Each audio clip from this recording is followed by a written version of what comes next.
did we leave off? I don't fucking remember. Bugs. I know you found the bugs, but like, who's awake? We didn't Who's get. asleep? Who's wounded? Ismar chick is asleep.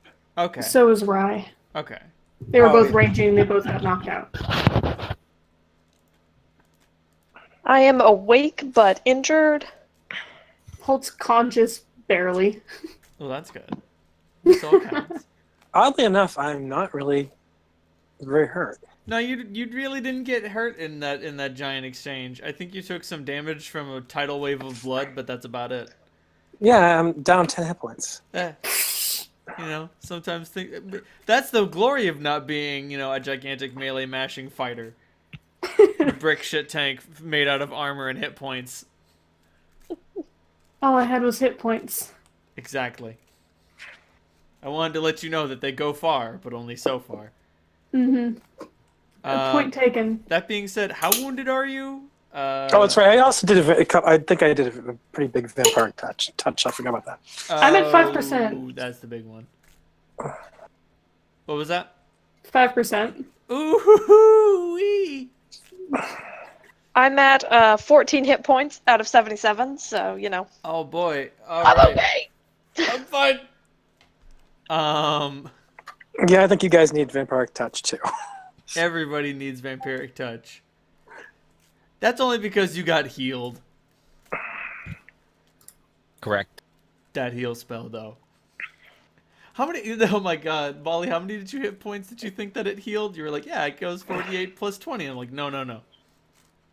I was like, oh, it just says it heals. I was like, it heals 10, but it also, like, cures negative effects, and that's what it's really used for. Like, no, that's 10 per level. Oh. This changes things. This changes everything. 10 out of 191. I'm okay.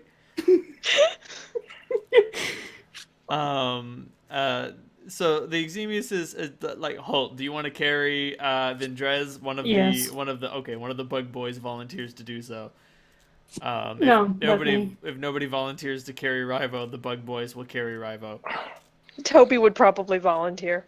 Toby volunteers to carry Rivo. You sling Rivo's unconscious sleeping body over over Toby, and the goat I don't want to say miserably, but gruffly trudges along. And at which point the Exemius looks at Holt and Clementine's battered bodies and says, "Oh my goodness, you are grievously wounded." Yeah. I'm visualizing Rivo's head getting knocked on steps as Toby climbs up. It's like bonk, bonk. There aren't a lot of steps. There are a lot of ramps through this labyrinthine series of interconnected ant tunnels. They're lit by magical lights. Not dissimilar to Gemma's fortress, but definitely not the same. Okay. Would you like to be healed? Yes, please. Yeah. All right. Fantastic. We will take you to our healing chamber then. First step, he says, clapping his hands. He holds one set of arms at his side. Another set of hands is like clasped behind his back as if he's pensive in thought, and then the other one is clasped in front of him in some sort of mystic sign, similarly to focus his thoughts. This thing stands taller than all of you, and its body, the millipede part of its body is very long. It cuts an imposing visage. Let me see if I can find a picture. Yeah, like, do these guys have mandible faces? Oh, they have mandible faces.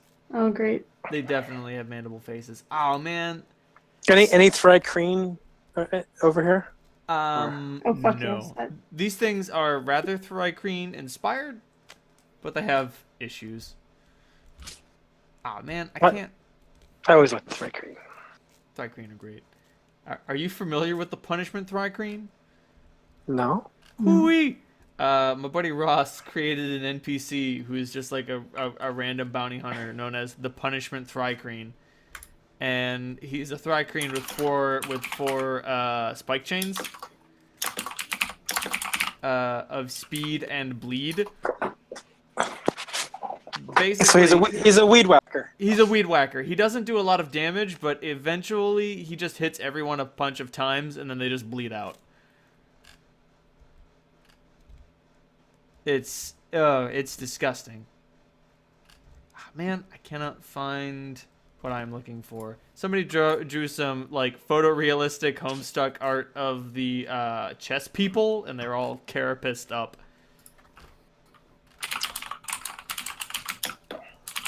Darn it. Oh well.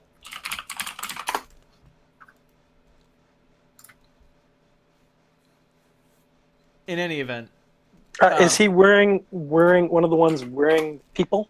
yes, one of the smaller ones is wearing people. The one that is gray with flecks of black, as opposed to blacks with flecks of gray. As you're going to what you presume is a temple, because that's where healing happens, right? Yeah. Right. The large one looks to you all and says, "I assume you have questions. I love answering questions." That's good, because I love asking questions. We will get along fantastically then. Ask away, it says dismissively with a hand gesture behind its shoulder. All right. Where are we? You are in the Prime Colony.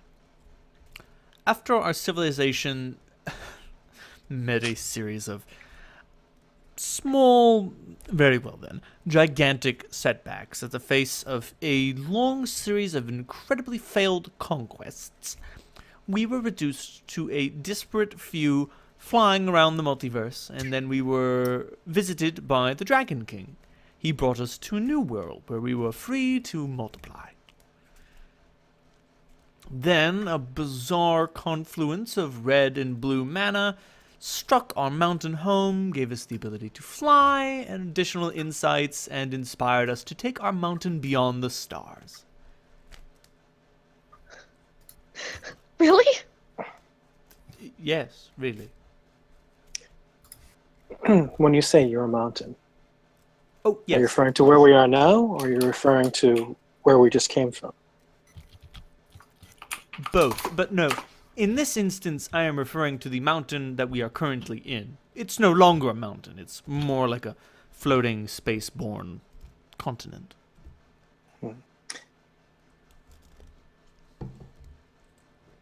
And the Dragon King, is that the same Dragon King that's seeking to destroy everything that we have? I doubt that, considering the Dragon King is very dead. Well, not quite dead. We were able to strike a deal with death. The Dragon King had been infamously difficult to contain and control. He volunteered to enter our custody for eternity, and death in exchange allowed this to occur. Why would he agree to that? Because if he had not, the fighting would have gone on forever.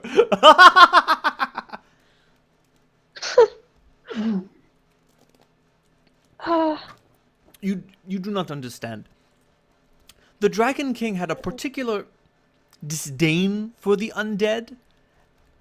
Almost every tool in his arsenal, the arsenal that he carries within him, was designed explicitly to destroy the undead. And death almost exclusively employs the undead. So fighting him, attempting to bring him down, Salandra recovers from her brief catatonia. would not have taken forever, but it would have required a large expenditure of resources for a very long amount of time. So it just wasn't worth it. Exactly. I offered a convenient alternative, one in which everyone wins.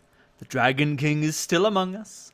He can no longer terrorize the living, and death does not have to face him for an untold eternity.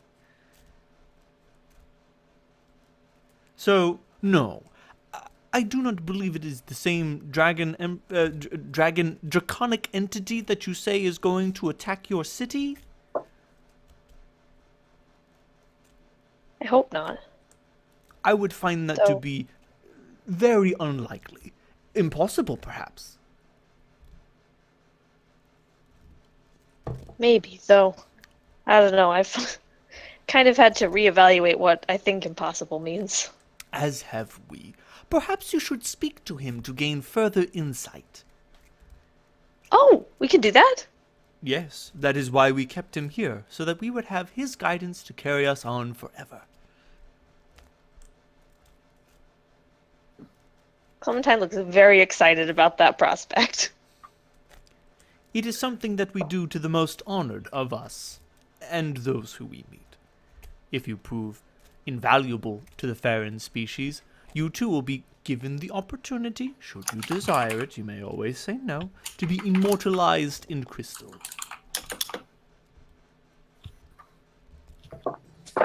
Is that required to speak to the Dragon Emperor King? No, you may simply speak to him. Oh, okay.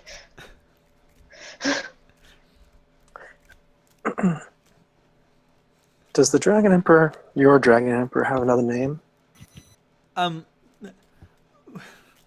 He called himself Jonathan Hervsgrove, but we thought Dragon King John, though catchy, was a bit plain, so we just called him Dragon King. We had no issue calling him King, because King is... We understood that King was a very important and valuable word from his culture, but it serves nothing in ours. I think that our Dragon Emperor, if you want to say our, is the fucking descendant of yours. I would not be surprised. By my calculation, the Dragon King had 58,000 children.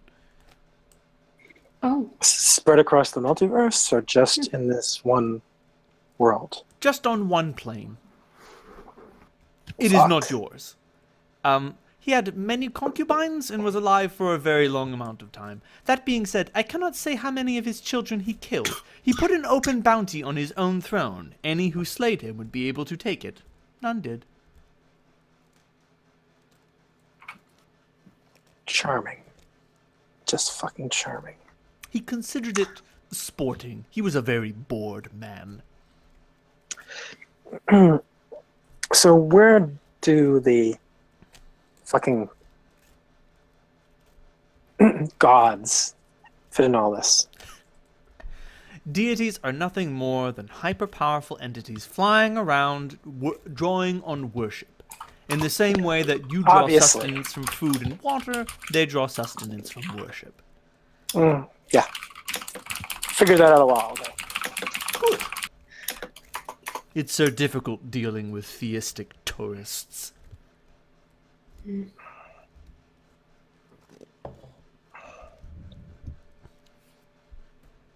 Yeah, it's very silly.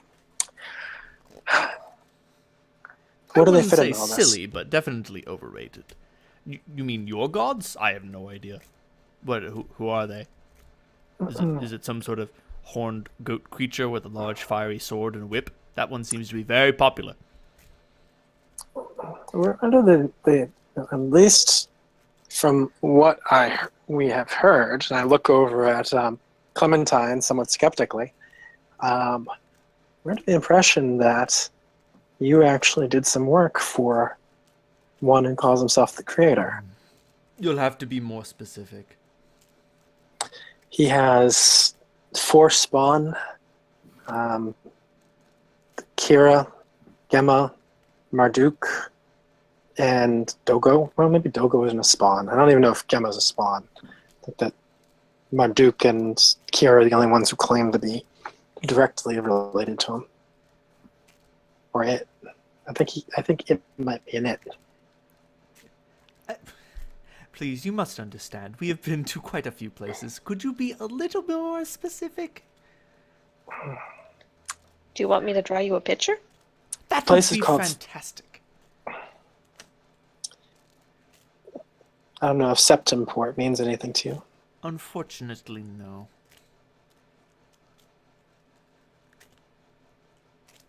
one of his attendants pipes up and chirps something. He says, "Oh, the absurd project!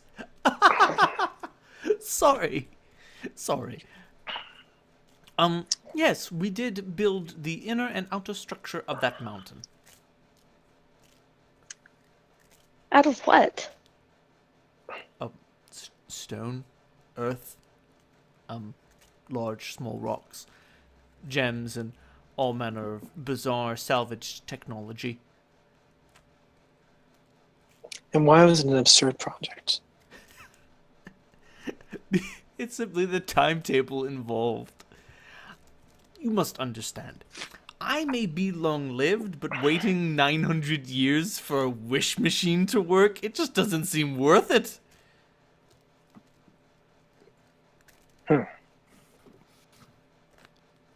How long ago did you do this? Well, about 900 years ago, now that you mention. It's funny that. Funny that indeed. It seems so long ago I barely remember it. Sorry, I choose not to dwell on the past. I let the dead do that for me. Walking along, he comes out of a tunnel into a very large, expansive chamber, adorned with a lot of these bug people, and they're all flying around, bumping into each other. Two of them seem to be involved in some sort of impromptu fight that is drawing a small crowd. There are lots of fantastic gem work artworks all over the place. Some mosaics, a statue of this guy. There are lots of doors and portholes that fill basically every wall, which seem to lead to residential homes, whereas places of business are always attached to the ground in some way. So there's definitely a tavern over there, and you're like, what do bug people drink to get crunk? And it's called the Flimsy Wing or whatever. And it's obvious that somebody's feeding booze to these goddamn cockroaches. But there's okay, so you guys you guys pass by a not a tannery. What's a clothier, a clothing shop? Yeah. And there are fine silks and, fantastic, luxurious, cloth things, and a whole lot of skin. Literal skin. Skins and furs from all sorts of creatures, some of which have had the heads tastefully removed, others have not. That's unsettling. And there is a gray-skinned one that is you notice it is petting some sort of furry thing, and it is its mandibles are leaking drool, and it reaches into a pouch, pulls out a series of gems, and slams them on the table with greedy aplomb. And the other gray-flecked one looks absolutely positively pleased with itself as it pockets the gems, produces some change, also in gems. And the gray one wears its new, presumably kitsune fur blankie out of the shop, the whole while just rubbing it against its chitin. Clementine covers Toby's eyes. Have any of them approached Toby and petted him? No, you're sort of under the Exemius's protection here. None of them want to interfere with whatever it is that he's involved with.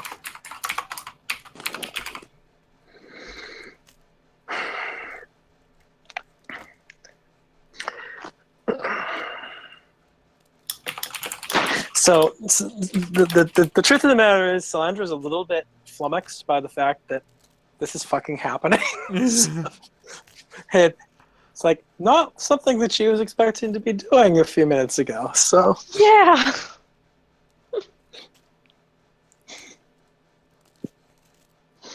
I mean, in the past hour, she's had sex, teleported, fought for her life, and is now surrounded by bugs who like skin, and she's showing a lot of it. So all seem very out of sort. I'm sorry for imposing all of this on you. That's all right. It's just very unexpected. It's a bit of shock, we understand. Not unwelcome, just a lot. Yes. After a while, do you have any more questions for the Exemius, or will y'all just go to the healing chambers? Healing chambers, please. Yes, please. He leads you through another tunnel, and he leads to a sort of like a place characterized by a crystalline arch,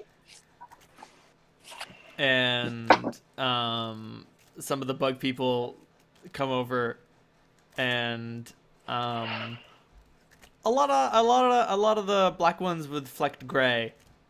And the Exemius gestures to the two of you who are grievously injured and says, "These two require medical attention." And there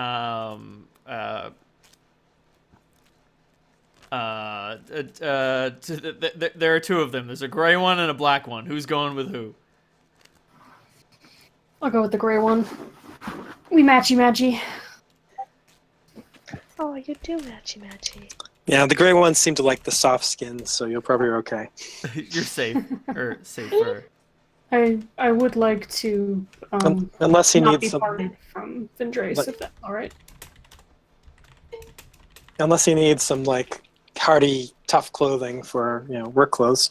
Unless he needs a hardy pair of, snakeskin boots. All right, John's coming in, but he's muting himself. Hey guys, I'm just gonna mute myself. I just wanted to listen in while I'm John, and please try to forget that I'm here. Bye, John. Hi, John. I'm the Galactic Cosmic Inquisitor. Ignore me. Halt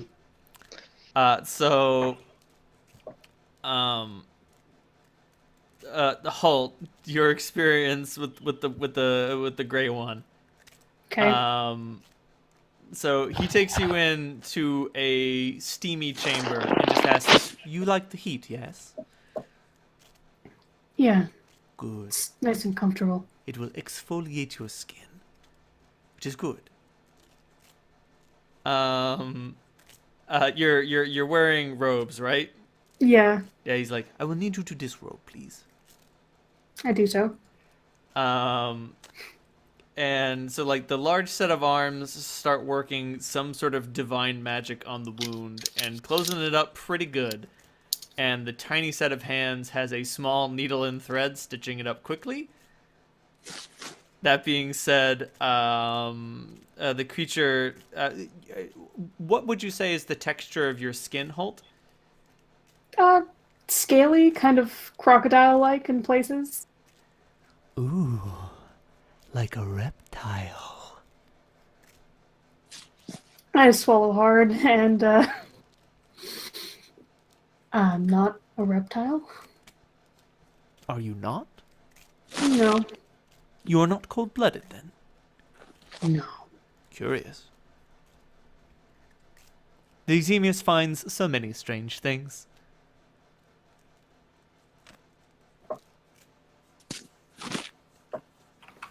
That being said, like, it's an overall incredibly, like, besides how absolutely creepy it is, like, it's an incredibly comfortable, like, healing experience. You feel really good physically when you're done.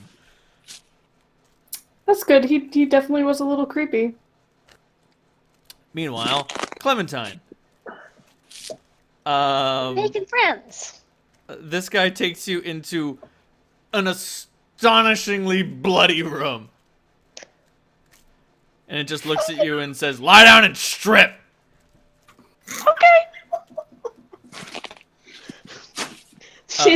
She does. Like you see, like you literally follow its orders. If you don't mind, if I take some liberties, you lie down and Oh, no, start that's fine. taking off your clothes, and it's like, no, strip then lie down. My apologies. Um, Yeah. same. Not always. That's true. There was that one time. There was that one time. That being said, what exactly wounded you? I don't remember exactly how you got hurt. Doskius's whirly blade attack, mostly. Oh, he hit you. Did he get you with a crit with the whirlwind strike? It wasn't a crit. It was basically just a couple of regular strikes, but I don't have very many hit points. That's right. You were the first one in there. It starts simply commenting as it starts working divine magic and stitching up the wounds. Huh? You hit with a big blade? Yeah. Big pissed off fucker, I'm betting. Mm-hmm. He was very mad. Yeah, that's what they do. Sorry, dearie. Happens to the best of us. Kip up. Good luck. Get him next time. Thank you. Welcome. And like before you know it, you're all done. When they come back, Solandra's checking very carefully to make sure that they have not had any chitinous replacement parts. Just want to make sure. Relatively painless. When you guys come back, the Exemius comments, "Excuse me, did you say something about an impending attack?" Yes, sir. What is it now? 9 months? It's still more like 10. Yeah, by my calculations, you still got like 10.5 months. Okay, cool. 327 days. Oh, my bad. It's only been Thank like you, 1 Holt. month. Thank you, Holt. Somebody's keeping count. I was keeping You're count, welcome. but then I stopped. I should bring that back up. 43 days have passed. How many days until things are ruined? 366. How many days have passed? 43. Got him.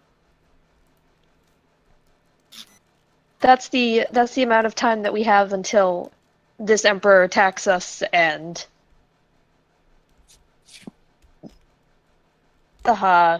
turns the mountain to dust. I don't think he would do that. That sounds incredibly wasteful, even for a descendant of the Dragon King. In any event, if time is of the essence, then we should be swift. Do you all know exactly what effect expedient space travel has on space-time? No? Solandra, No, make a look, knowledge arcane?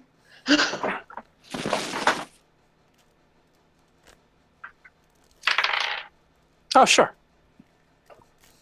How Well, high did maybe. you get?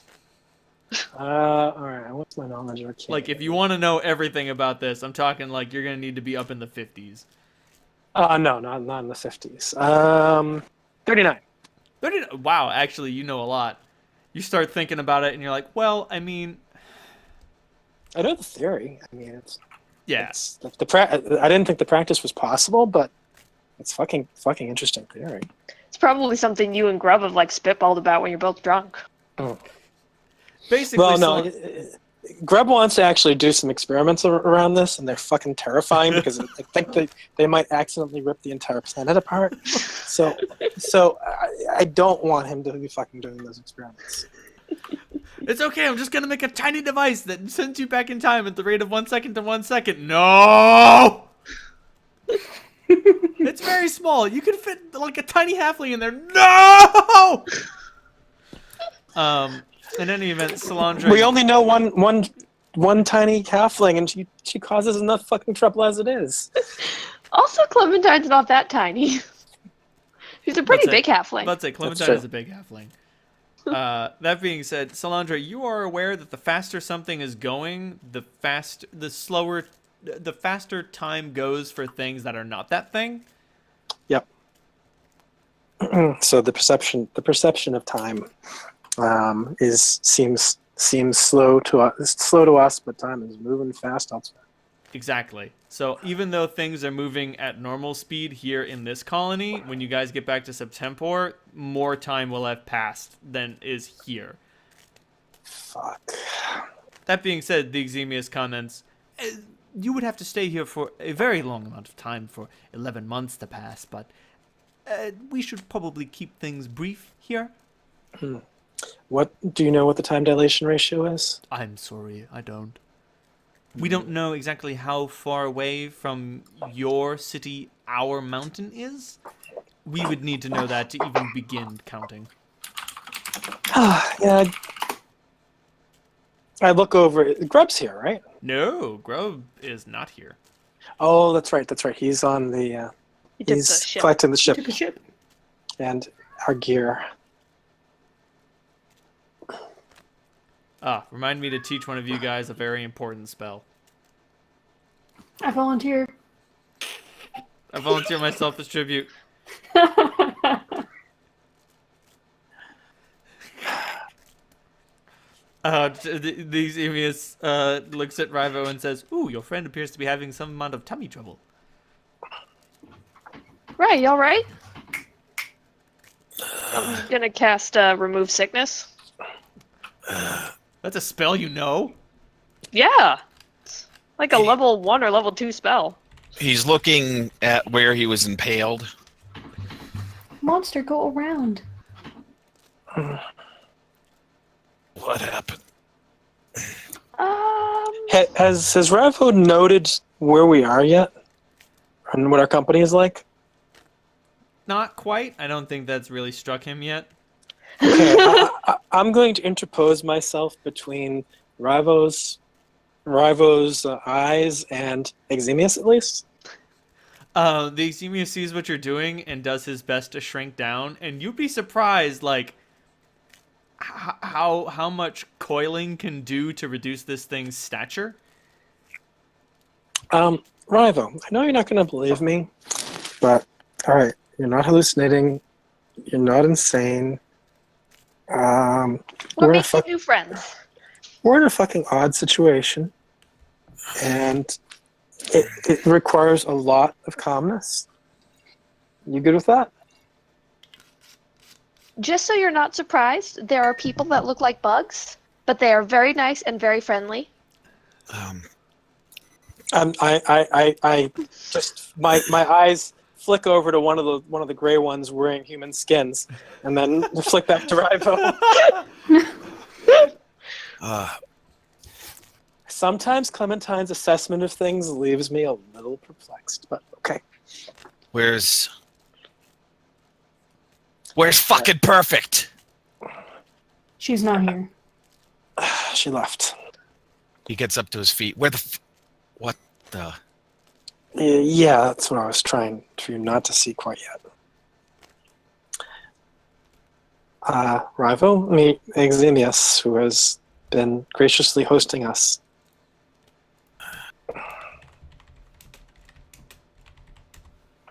No time for that shit.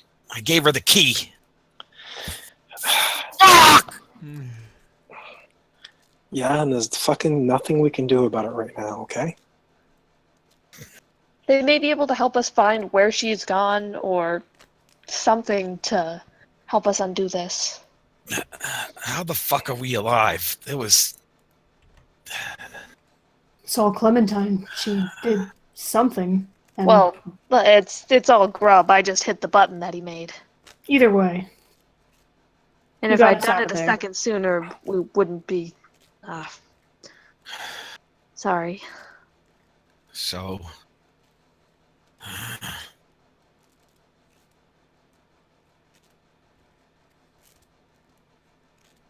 So is this a good thing?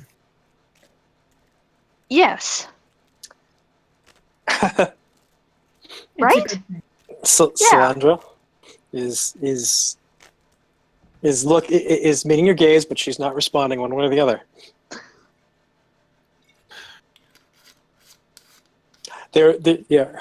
If you do a Fry shakes his head and he's just... You don't look at me, never mind talk to me. So we're fucked. The large millipede bug man reaches over Salandra and extends a hand to Rivo and says, "Hello, my name is Raja Shikara, and I would like to say, yes, this is a good thing."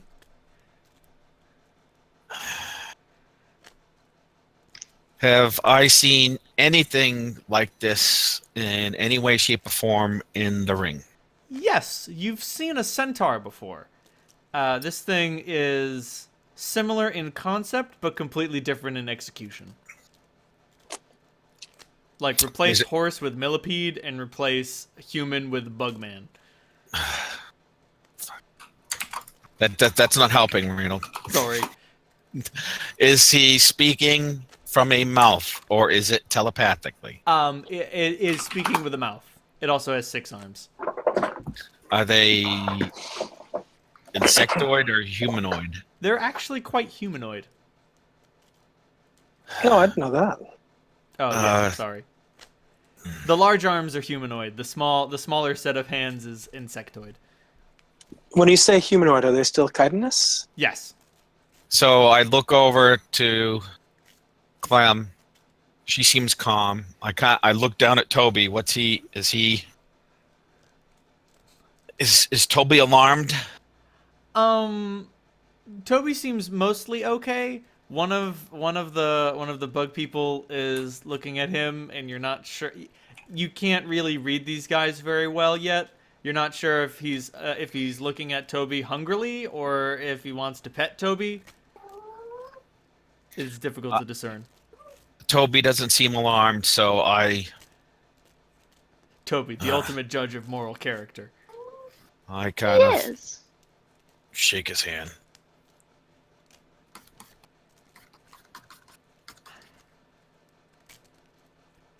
Thank you very much for joining us.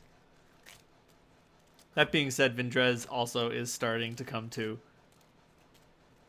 Holds at her side. Ooh, awakening so quick. I really respect your mental fortitude. There are some who come to me and remain asleep forever.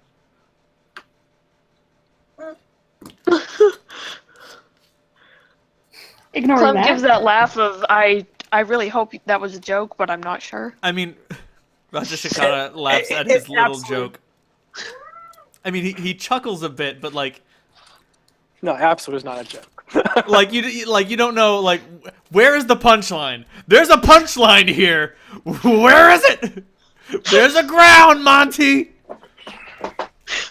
Like is the punchline that he has used his sleeping power and weaker minds have succumbed to it so much that they never come to, or there are people who have wronged him that he has killed and therefore sleep eternally? You don't know. Neither is a particularly comforting proposition. So Vindrez comes to, and she looks at the bug people, and she's ah. She's just It's very, alright. very spooked. She, okay. Just take this slowly. It's about the key. Not that he's still hung up on the key. Oh yeah, no, definitely, absolutely, I understand. And please don't get angry. Holt will say with kind of a smile. He's trying to offer some levity. Do you have the? She makes a miming motion. Holt, roll wisdom. You don't need to get a lot. Oh, that's fine. A 14? Yeah. Do you have some of her pills? I do not. Sorry, I don't. I don't even have any of my things. And she looks at you and she's just like, oh boy. And she looks at the bug people and she's like, do any of you have some alcohol that I could drink very quickly, please? And Raja Shikata looks at her and says, yes? Nothing that is not worthy of a guest, he says as he produces a small metallic flask out of a pocket in his robes, gives it to her, and she drinks of it very quickly and exhales deeply, returning it to her, saying, yeah, I feel great. Much better. Thank you. You're welcome. I like making my guests feel comfortable.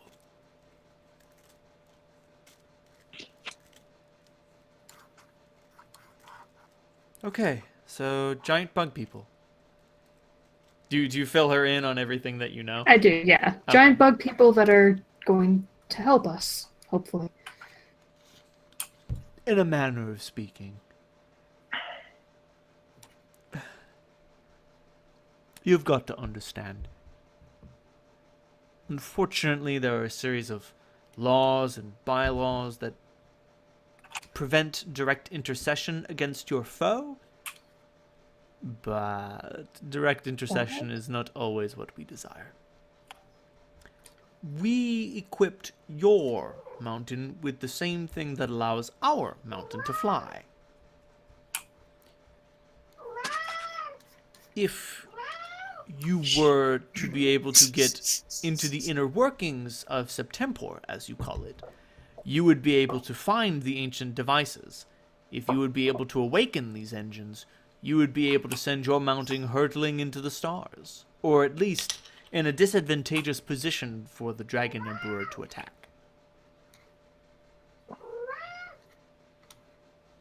But if he's able to travel through space, what would prevent him from attacking us while we were there also? Or tracking us down, or anything like that?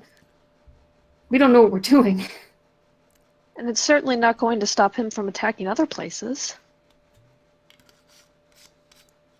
Certainly not. I admit, I do not offer the best contingency, but His I do plan of offer attack was planar. What he had described, what his slave had described to us, would be essentially that throughout all of the mountain, rifts would open and creatures from the abyssal and hellish layers would swarm over us. As near as I can tell, that describes the gate spell, which requires him to be physically present and aware of your location. If you were among the stars, he would never be able to do that. You would be traversing the place between the planes, outside of your, I do not want to sound derogatory, but narrow cosmology. So, from what little I understand, the space between the stars has no atmosphere, No. is immediately toxic and deadly to all living creatures. Yes. If the mountain, which I believe would entail all of Septemport, were to be activated, would that not destroy all life on the surface of the mountain? Absolutely not. We wanted to make sure that the beings on it would be able to flourish above and below. We equipped it with something of an artificial atmosphere. You would definitely want that to get up and running. And you would also want no one to interfere with it. If that were to be sabotaged, then yes, all life on the surface would be extinguished, though those underground would be safe. Understood. I don't offer you the best contingency, but it is better than nothing. And do understand, should you join us among the stars, you would then have our protection should he try to come after you later.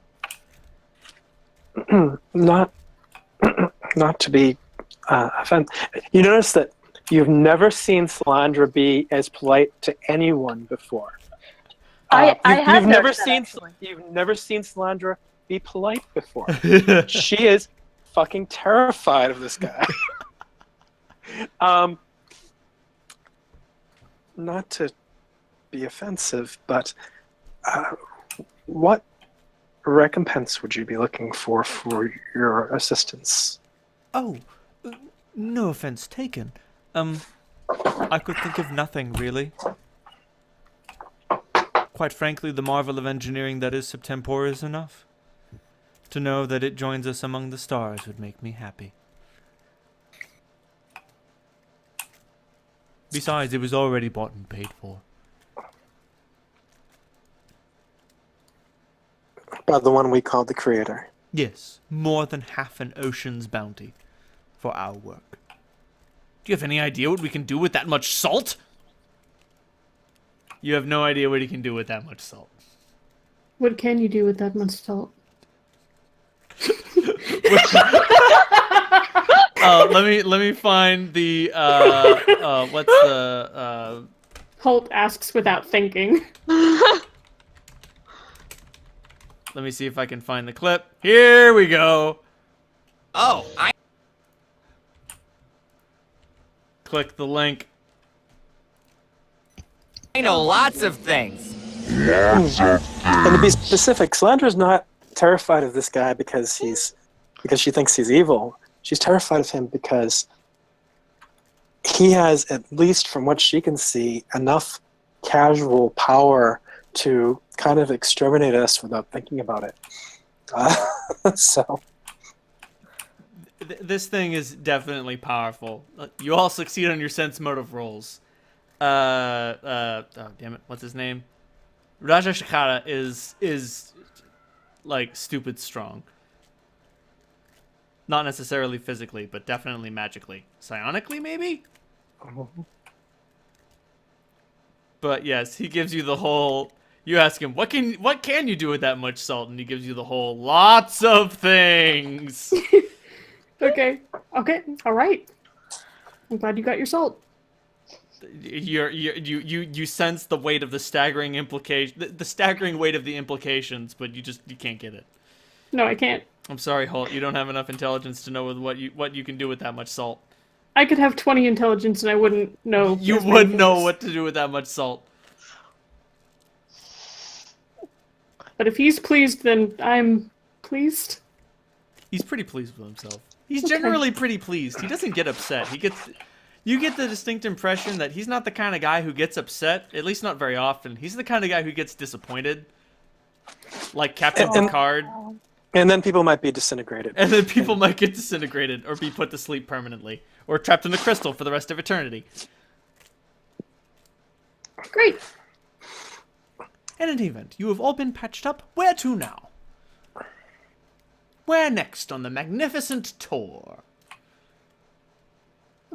Time is of the essence for us. Then we should probably talk to your Dragon King.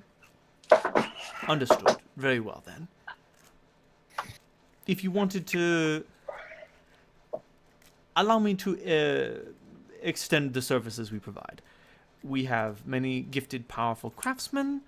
If you wanted to purchase the... arrange for the assistance of some assistants, we have many indentured servants who would be at your disposal. We also... those seeking spiritual guidance could speak to the artist. Those seeking mental guidance could seek the line of Pax. But if everyone is adjourned, we may simply go talk to the Dragon King. What does mental guidance entail? If you have any concerns about, material things, knowing things, that sort of thing. Pax was Do you very think- knowledgeable. Do you think they might be able to tell us where the hidden city was located? Perhaps. He was an astounding architect. Well, one of him was. We'll worry about that later. Pax is also in crystal. His lineage is among us still. The Dragon King's secretary was Pax, and Pax was invaluable to us. We thought he was good for little more than keeping tabs on the Dragon King. Little did we know he was an accomplished pilot, and his progeny went on to go do more and more estranged, bizarre, and powerful tasks, and we have accumulated their knowledge together, with their consent, of course, in a large Akashic record, drawing upon centuries of disparate knowledge. Pax preserve us. That definitely sounds like somebody we want to talk to, Salandra. Yes, it does. Um, What does spiritual guidance entail? If you have any wayward concerns, the artist is very good at putting violent hearts to rest or inspiring courage in the cowardly. She's always good for a pick-me-up. I glance over at What's her name? Vendrez. Ventrez. She looks at you worriedly.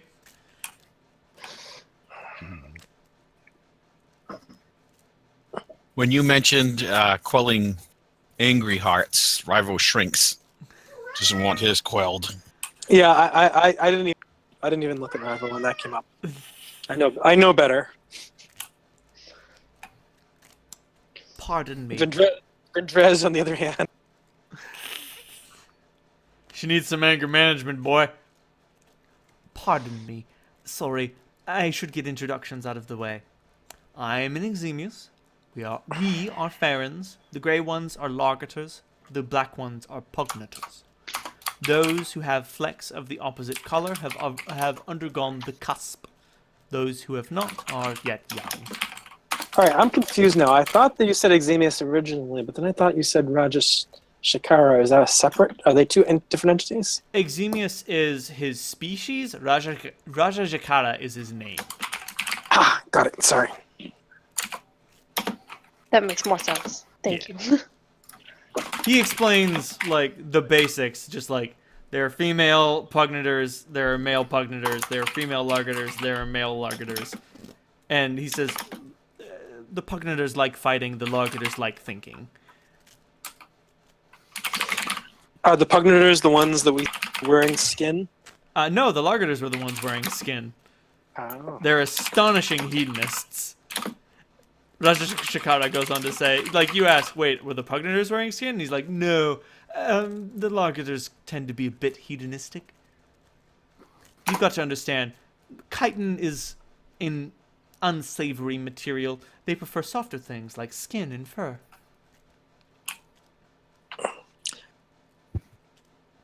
Holt, you realized you were healed by a Largator. Clementine, you realized you were healed by a Pugnator. Okay. That makes more sense.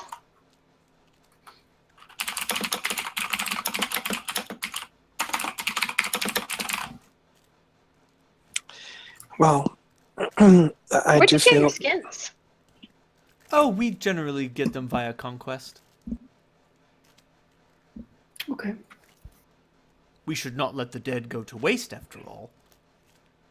They are very nourishing. They nourish the body and the spirit. But in the case of Septemport, you regard us as being a lost colony rather than a. Yes. Absolutely. Make no mistake. We don't go around marauding, not anymore. He says, like, eyeing a Pugnator with just a death glare, just like, and the Pugnator's like, what? What do you want from me? You want me to not punch something?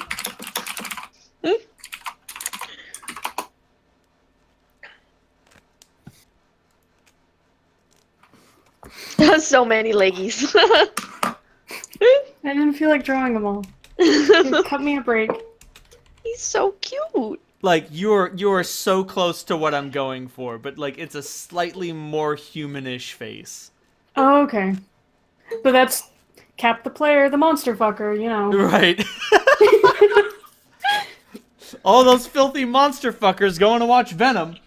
Listen! You filthy Listen. degenerates. I say while Listen. going to watch Venom. Okay, yeah.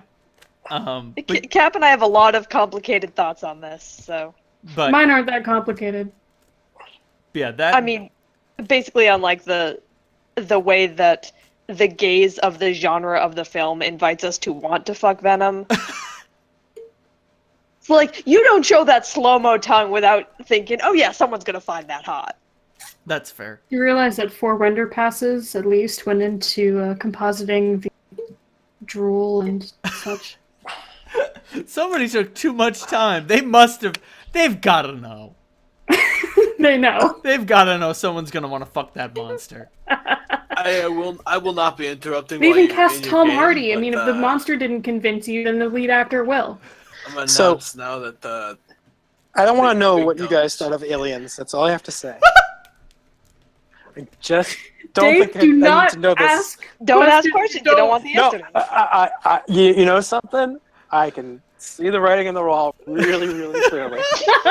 So It's like lots of lime and things moving slowly and drool. Yeah. Never mind. Do I need to get a neon sign, Dave? But yeah, you're pretty dead on like what the Exemius looks like. That's very, very close. Okay, cool. Like definitely antennae. That is the correct number and types of arms. The eyes are really good, actually. Multiple eyes, or Nope, just 2. okay, just 2. It varies. Raja Shikara definitely looks very much like that Okay. because Awesome. Raja Shikara, like, do you ask why do you only have 2 eyes? Because some like Pugnators and Largators have 4. I Oh have. my god, Hall, you just can't ask why people have 2 eyes. I do ask that. Oh, I elected to only have 2 eyes. It makes me seem more approachable. Oh. You get to Okay. pick? Yes, as an Exemius, I am allowed to choose my own evolution. The others aren't so bad. No, of course not. But just imagine what you could be like if you were tailor-made by yourself. The only limit is your imagination. Monster, you want to come up here? Clementine lights up. In any event, where shall we go first? Obviously, you may split up, he says, gesturing to his attendants. They can take you wherever you wish. I think perhaps we want to visit the Flex first and then the Dragon King. I'm with Salandra. Understood.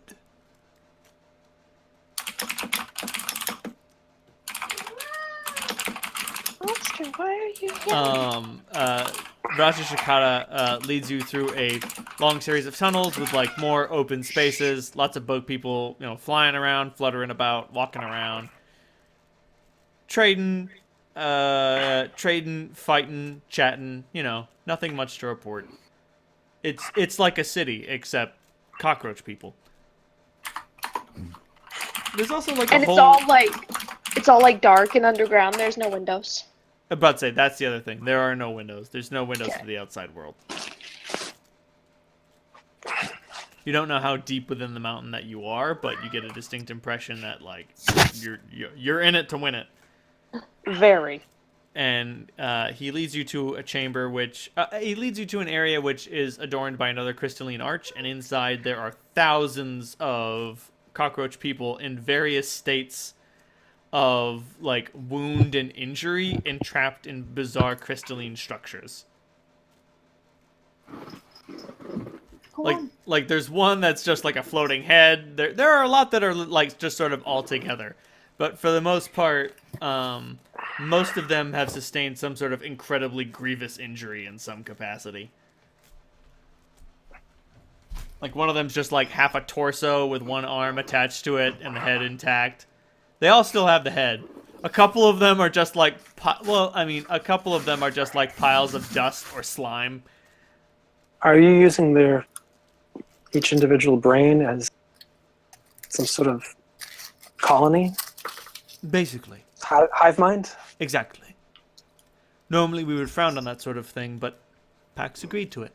They wanted to remain with us forever to lend their knowledge and expertise. That's really thoughtful of them. Pax was always giving.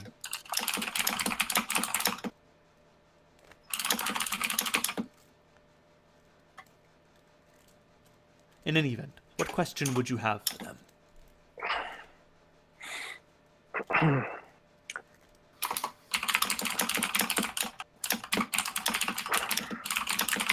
Well, it'd be really handy if we had the person who actually understood technology.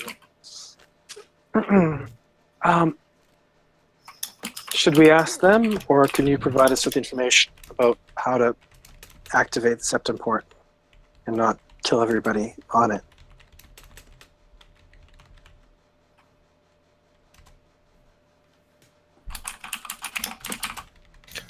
Oh, that's an attendant, though. I was talking about in the crystals. Oh, yeah, definitely. Among the crystals, you find those that are definitely Pugnators and Largators. And you find a Pugnator who was buried with his axe, so to speak.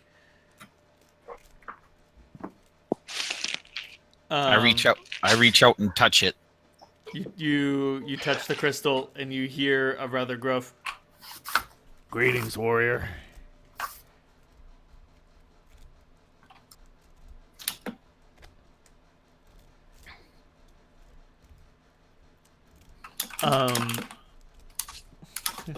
The Exemius looks to Salandra and then Clementine. It is a very long series of instructions. Pax would prefer to relay it telepathically to one so minded and capable. I won't be able to make heads nor tail of it. I have devoted most of my study to the arcane rather than the technological arts. Will that suffice? It should do. Then I imagine it has to be me. The crystals rearrange themselves, and one of them presents itself to you. Just touch him. Her. Really, really hoping that my brain does not get overwhelmed and co-opted by this. So I had tried Kira earlier. I don't know if you noticed that. Yes. I was curious if she was there, and there was no response, right? There was not like before. While you guys were at the Chosen Peak, you could hear a sort of audible silence. Now that you guys are here, there's just nothing. There's no connection. Right. That's what I was. All right. Dude, touch the crystal. What's my wisdom again? Yes, I touched the crystal. I already touched it. You touch the crystal, and you just hear a rather cheerful voice. Hello. Clementine? No, hello? Howdy. I helped build your home. I could explain to you exactly what you have to do to get everything up and running, but you understand it would take a lot of time. You'd have to learn it. I could just put a sort of encoded autonomic signal inside your brain that would allow you to apprehend what it is that you need to do while not understanding it. Fuck. I generally prefer to understand things. I know.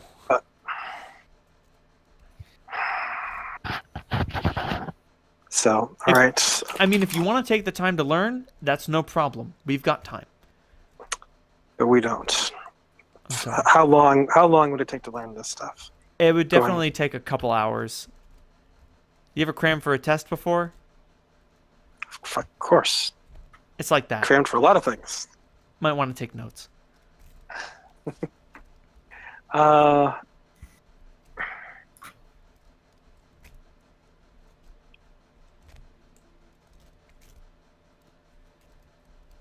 So if would I actually get usable ability from this, or would it just be instructions that I'm memorizing anyway? If you want to take the time to learn how all this works, you would be eligible, though not immediately capable. You wouldn't immediately acquire, but you would become eligible for the technologist feat. Yeah, I don't have that many feats that I can use. So, all right, I'll take the data dump. Fuck, I don't have the time. All right, I'll take your 8 wisdom. Oh, I don't want to. Arnold, did Okay, you wanna I'll do handle it. this on the front channel or the back? It's okay if you want to ask it on the back. Your choice.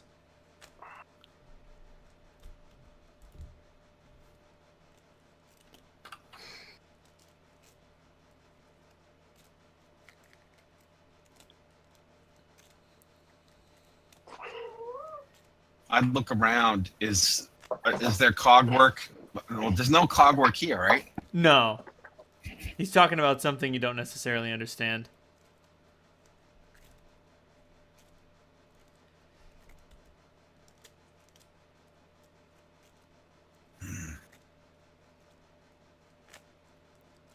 Does anyone have any other questions for Pax? Yes. Well- Oh, sorry. Go ahead. Oh no, I'm taking the data dump now. So I think that and my questions would come after yours. Got it. Clem, ask. Clementine would like to ask, within Septemport, there's a hidden city that's underground, and we have no idea where it is.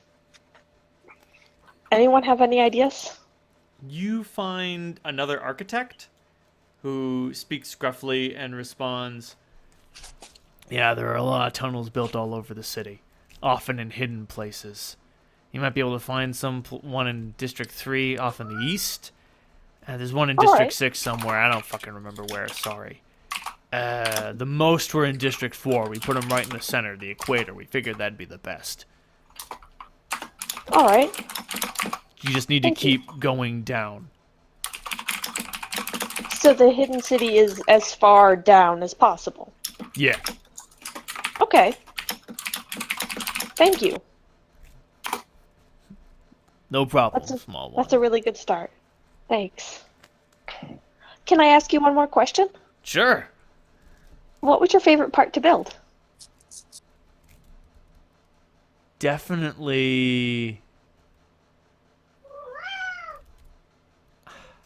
the Hell Jungle. That was my question. We knew that when we were building the wish-making machine, all that offshoot wish radiation was going to have to go somewhere, and we built one giant pocket for it, and we were so excited to see what would happen. It's really beautiful there. I don't know if you got a chance to see it, but it's amazing. Sadly, no. The creator had us leave before he started his preparations or whatever. The people that live there, some of them have eyes that are basically written glyphs, and they change. One man didn't have a brain that was inside of his head, so he carried it in a papoose. Like, this thing is just, you can feel its grin in your mind's eye as he's just agog at the wonder of these bizarre mutations.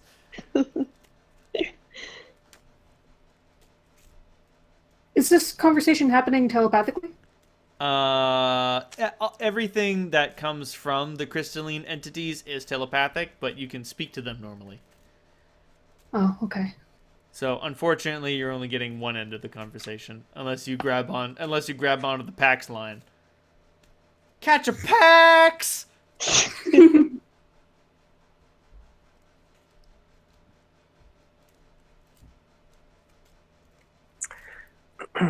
No.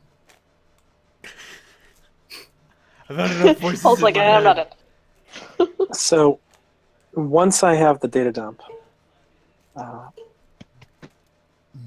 so if we activate the mountain, what happens to the area around it? How will the world itself be damaged? It's gonna leave a big crater. That much I can say. There shouldn't be too much tectonic damage, though. Wouldn't the crust of the planet flex with that much weight? Not if we built it right, and we did. Well, hopefully. Fuck. So the Hell Jungle is part of the mountain? Oh yes, definitely a vital part. Kind of like a runway. You have no idea what a runway is.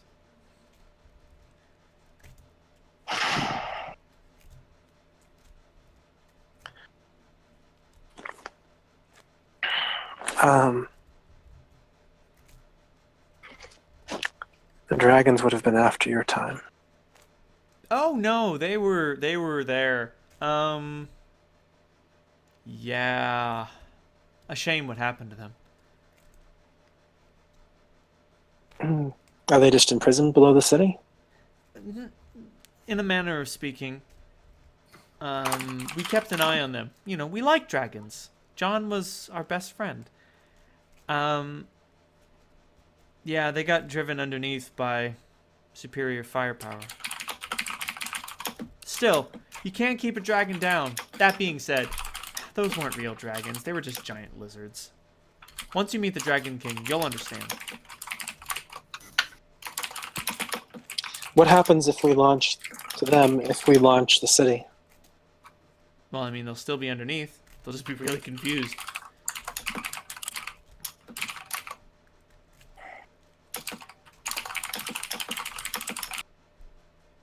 Fuck. No, so as part of Solange, I kind of want to pump them for information about spells and. I mean, they're Pax wizards. Hmm. Of course, I don't have my book with me.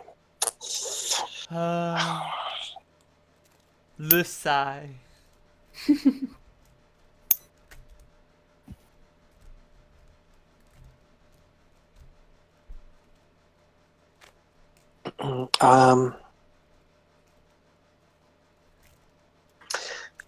Are there any?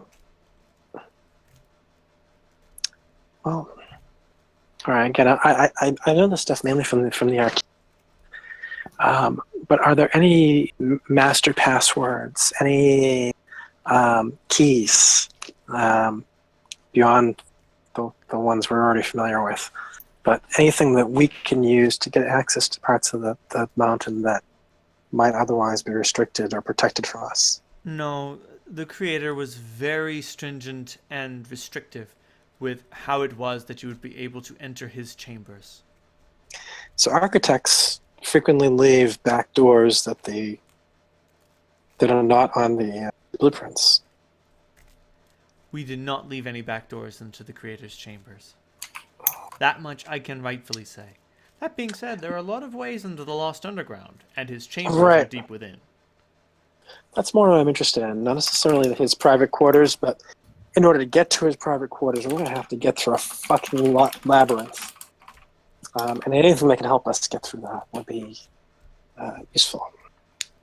I'm sorry, I can't really remember them all. If you want to find them, try to enlist the help of the Drow. The ones that were put on the mountain had turned away from Lulth and had embraced Innistree. So they're a decent lot. Make no mistake, they're still Drow. But, they know, they should have learned a lot of the hidden passageways by now. I look over at Clementine. Do you know where we can find them? Clementine is babbling happily to the crystal guy about the cool mutations she saw. He's so happy! Sorry, definitely more around the middle section. They didn't like going too high up, they found the crust a little too brittle. And they didn't like going too far down because it got a little too hot for them. They like it right in the Goldilocks zone. Okay, last question for you. I've learned how to teleport, but coordinates are sometimes a little tough. Any map, any coordinates of Septemport that I could use as waypoints? Yeah, we can do that. It gives you a, like, unfortunately it's sort of places you've already been, but it's Oasis, Wind City, the District 2 pumping facility, the center of the world bazaar. You're not exactly sure what that means. Ankara, Janam, Connor's throne, and the Hell God's temple. Unfortunately, these are all places that you've... well, you haven't been to Janam or the core of the World Bazaar yet, but... Yeah. Well, and do these give me any better shot than my memory? Remember, there is a certain level of ambiguity in the spell. Yes. Let me look at teleport. real quick. Ah! I'm knocking my headphones off. Rip. Ripperino. I shouldn't have drinking all that apple pie liqueur. You're basically considered very familiar with all of these subjects. And none of the underground locations.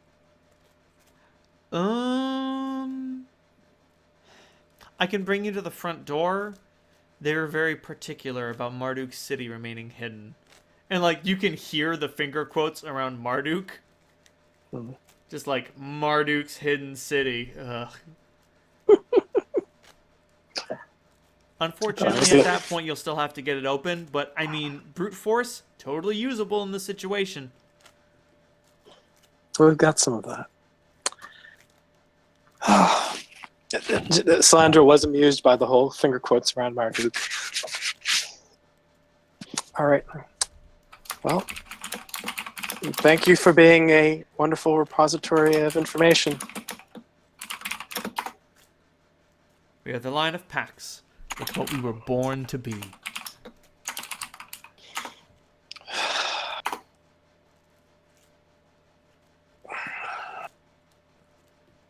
Jeez, I wish I had some time to do some research or something. Fuck. All right. That's all I've got for now. Clementine, anyone have any other thoughts? I mean, I could spend years here if I had my... But no, it's not a good idea. Fuck. You see Rye behind you a ways, and he's kind of got his forehead against the crystal. The head and shoulder and the inside is a battle axe. And he's just kind of softly wrapping his head onto the crystal. He's got both of his hands on it. On the crystal, not on the act, but on the crystal. Yeah.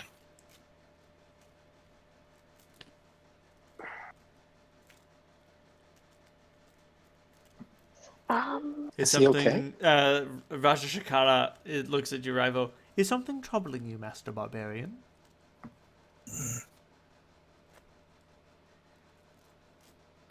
Nothing talking's gonna fix. Understood. He gestures to a pugnator. Actions speak louder than words.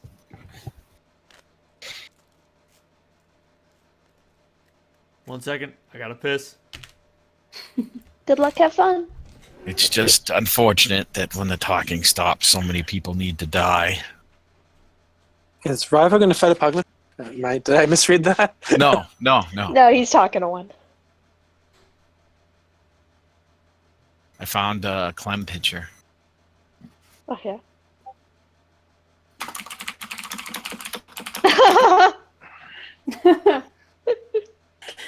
Fortunately, she didn't get stabbed. Otherwise, she would be dead. It hurts. I'm crying in blood. Clementine? So edgy. Yeah. Next time I decide to go to a party half naked, kick me or something? Will do. I'm never going anywhere without my armor ever again. Yeah, that's not a bad idea. My spellbook. Fuck.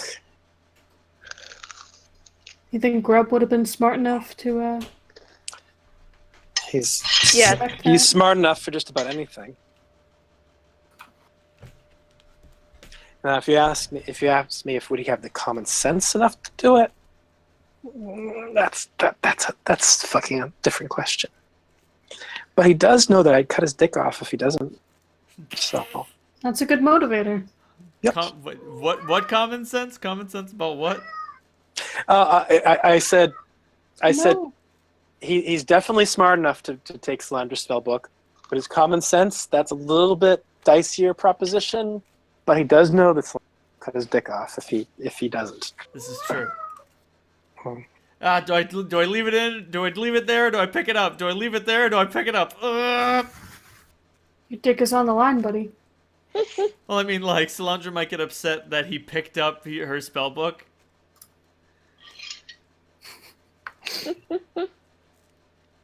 You never touch a wizard's spellbook, dude.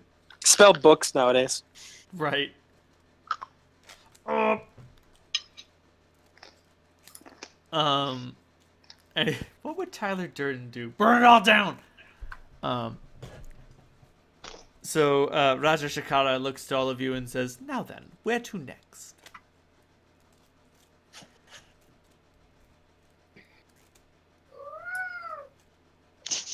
Dragon King? Vendrez raises her hand. "Sorry, I want to talk to this artist." I was about to say, would you mind if I accompanied you? "Oh, no, please hold." I don't think that I would have any questions for the Dragon King anyway. Will anyone else join Nikolai and Vendrez to see the artist? Clementine is very curious about the artist, but she would rather meet the Dragon King. The Exemius looks at you and says, "Why pick one?" Don't split the party. Always Splitting the party. Don't split the party. We can all go. The Exemius comments, "Time is of the essence, but you won't lose all of your time. Know that these grains in your hourglass are spent well."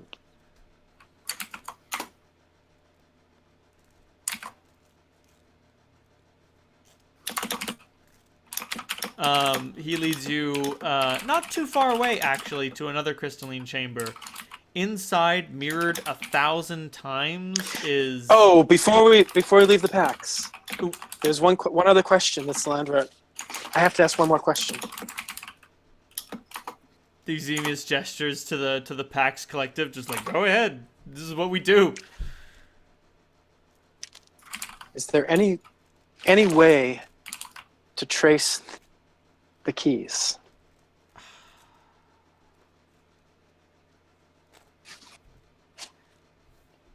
Any spell that will do it? Any device that will do it? We're already in possession. There are murmurs. There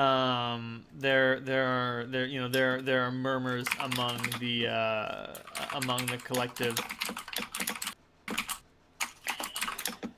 If you can find some blood or skin or hair or excrement of one of these so-called gods, then you should be able to jury-rig some sort of divination spell that'll be able to seek them out. To seek out the key associated with that particular god. Exactly. They're each essentially a part of them. That makes sense. My fucking thanks. It goes on to express in technical detail how, like, the more finesse in the divination spell, the better it'll be. Like, a legend lore will tell you exactly where it's been and where it is, but a scry will just sort of show you the basic area around it. So Salandra's really crappy at the divination. That's the so is there anything from like a ritualistic spellcraft perspective that she can get out of this, so she maybe can direct Clementine? Yes. You will be able to assist Clementine in her divination efforts. It's worth at least a +2. At least. Just because I'm strong in this craft, not so much on spells that don't turn things into toast. I'm sorry. You're a 20th level wizard, sorcerer. Big difference. Well, Magus, really only good at blowing things up. Anyone got any other questions for the PAX? Nope. Understood. The artist's chamber is not particularly far away. There are some other people encased in crystal that you see. Let me look up random NPC generator.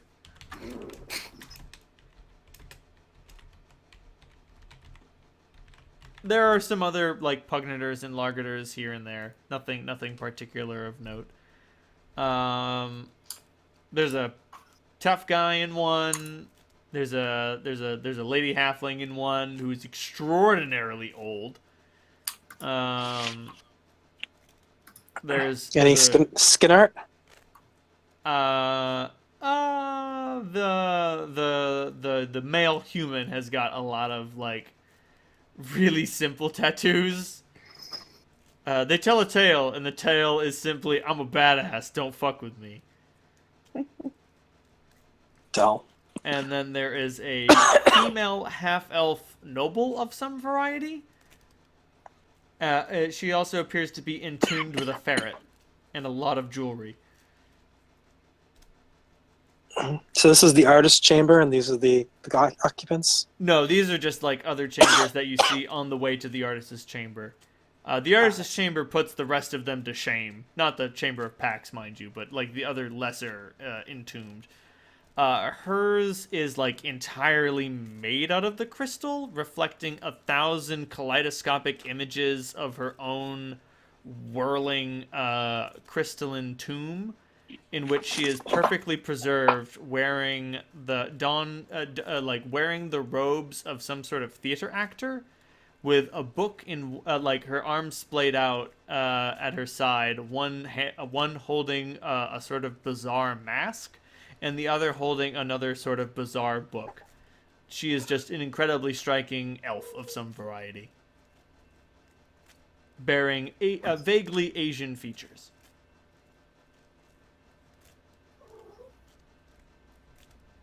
And the Raja Shikara idly mentions the first in the process, perhaps our greatest.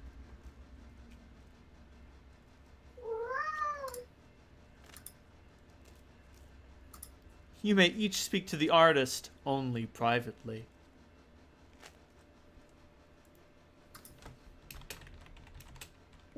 Ooh, okay. So type to you? Yes.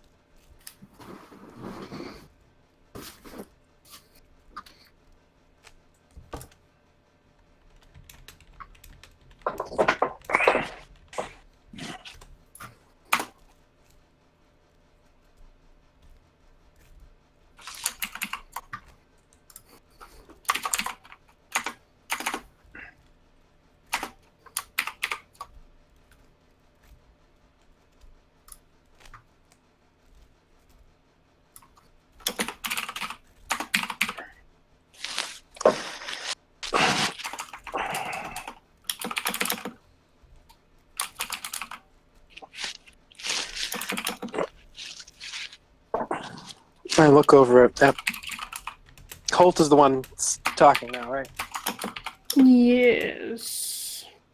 I look over at the others while that's going on and say, Aziz used to tell me about these fish called carp. People put them into small ponds, and they can grow to be pretty big.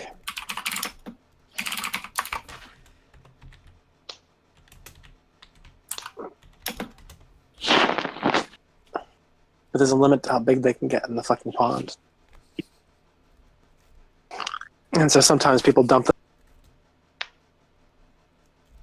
I always wondered why he told me that story.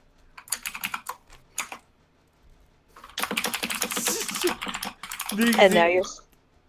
The Xenius comments, "I'm sorry, I'm afraid I don't understand."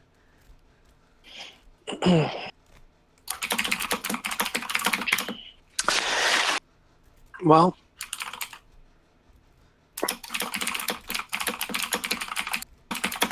we're large carp from a small pond. Ah. And you live in the fucking ocean. That we do. And every day I am so incredibly thankful that we breed quickly.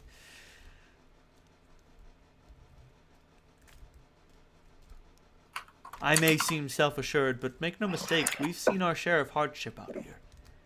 Faced terrible enemies. Lost millions of kin. It's not inappropriate. Can I ask a question about that? You may. You're very long-lived and you breed quickly. How many children do you usually have? He gestures to himself. Me personally? No, just in general. Oh, I can't conceive. Neither can anyone conceive with me. Oh. Pugnators and largators together have litters, generally of 3 or 6.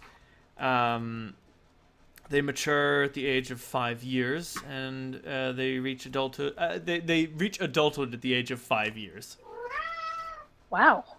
Largators generally tend to die of old age around 24. I have never met a pugnator who has died of old age. Because they usually die before. They have always died before. Even those who have Gotcha. passed beyond their cusp find some battle to die in. That makes more sense. Are all of you, since you control your own, are all of you the same species originally? Do you all come from the same stock, and it's simply a matter of choice how you develop? Yes. Somewhere deep within, he gestures to one of his largator attendants and then to a pugnator attendant. Deep between the two of these lies some sort of catalytic insight that allows them to create me. Or something like me.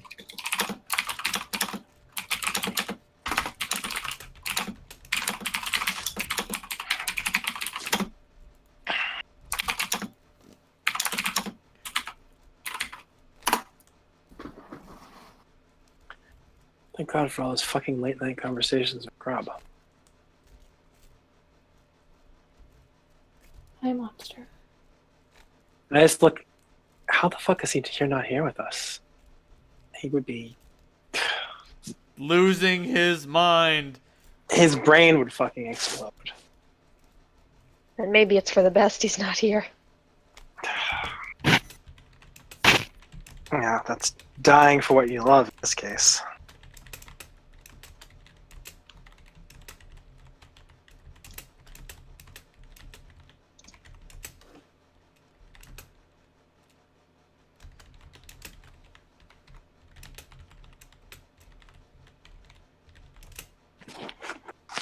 Oh, fuck.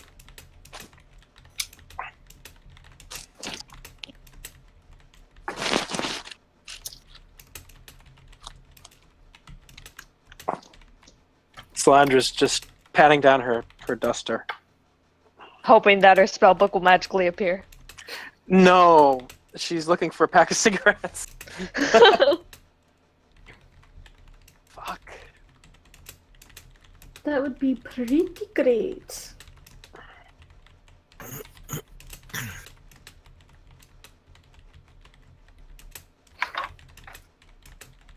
Monster, I'm not feeding you. It is not even 8 p.m. Pidge, when'd you give him breakfast? I don't know. He woke me up at fuck o'clock in the morning. It was after dawn. But not by much. I'm making him wait till 10. He can fuck off. Go on. Yeah, he usually wakes me up like right as the sun is beginning to rise, and then I just try to ignore him until I get too annoyed.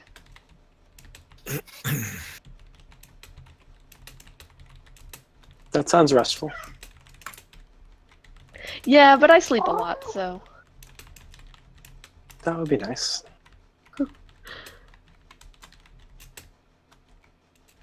I think I'm more of the school of insomnia. Joke's on you, monster. I cut your claws. Your scratches do nothing to me.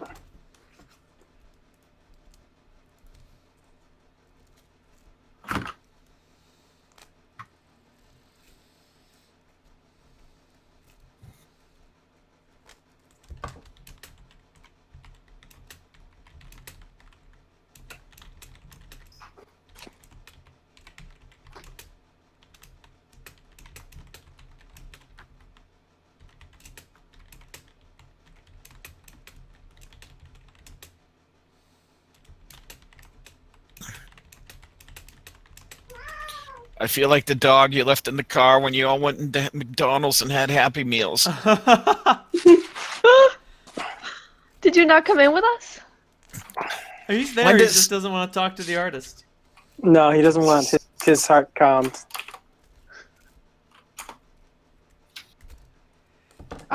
Yeah, I figured that we are probably chatting. It's just that I don't want to distract Captain for now. Nah, man, you can't distract me. I can be distracted. It's not that bad. Why aren't you using the time stop central? Because Okay. Pidge is also talking to me. Oh. Like I can do 4 text conversations at the same time. That's not a problem. Oh, you fucking millennial. Ew.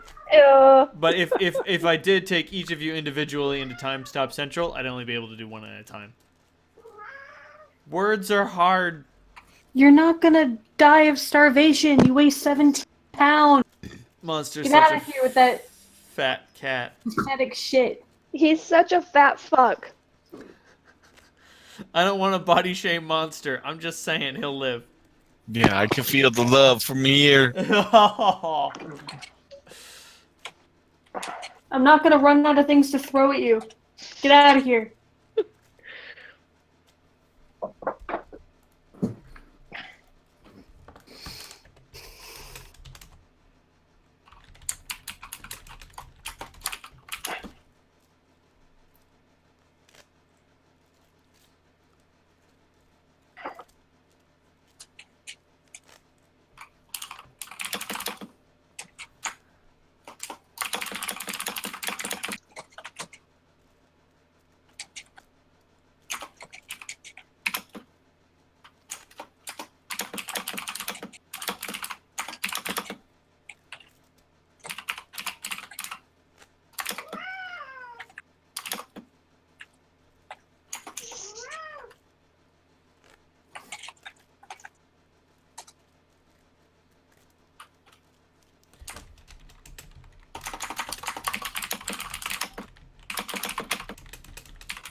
What was that evil laugh? Don't worry about it.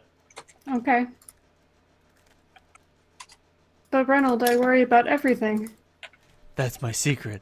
I'm always worried. Yeah. Punch the giant space kraken. Punch.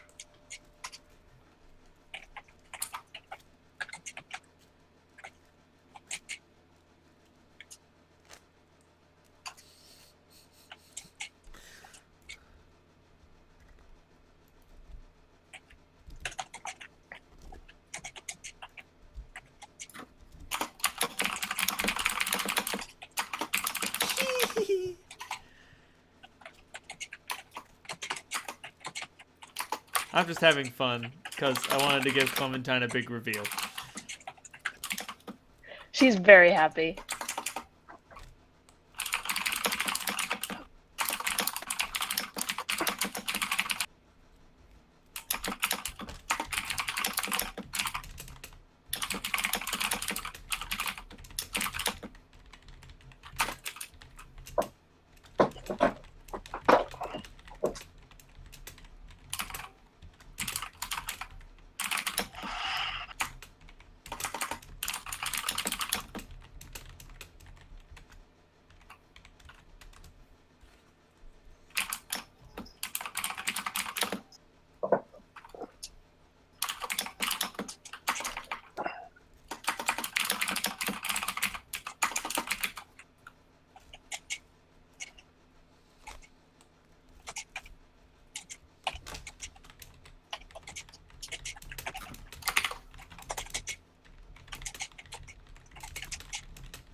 I should mention her voice is something calming but empirical. Okay.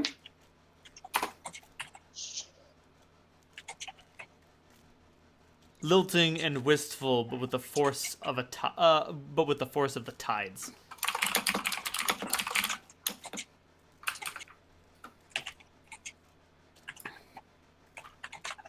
There's also a sort of bizarre cadence to when she speaks.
Hey, Cap. Yes, Just curious, babe. Why do you hate me? I don't know what you mean, love. That fucking tarot card that you just put on your blog for Hughes? Oh, the Hierophant? Yeah. Yeah. Hey, just a suggestion. Go fuck yourself. I mean, I could have tagged it some other stuff and made it more sad. In fact, that was not necessary. In fact, I think I will, because I like dying and being dead. I love you, Cap. I love you too. I love it when Pidge suffers. Mm-hmm. Hooey! Hooey. Things are getting weird!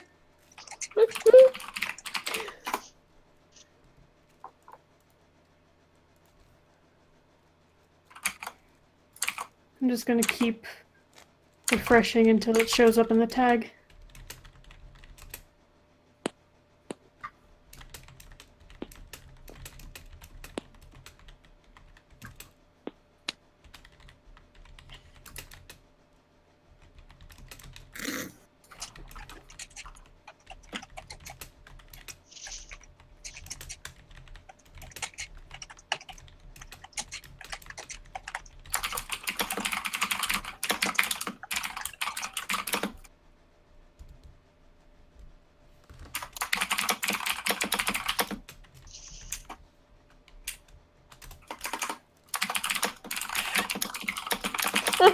Aww. I'm having too much fun.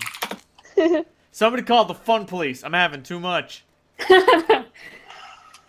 This is the comedy police. The joke's too funny. I'm not going back to jail! Oh, I thought you were gonna say, you've taken the joke too far. You'll never catch me, coppers. I say, beating this dead horse. No, it's from a vine.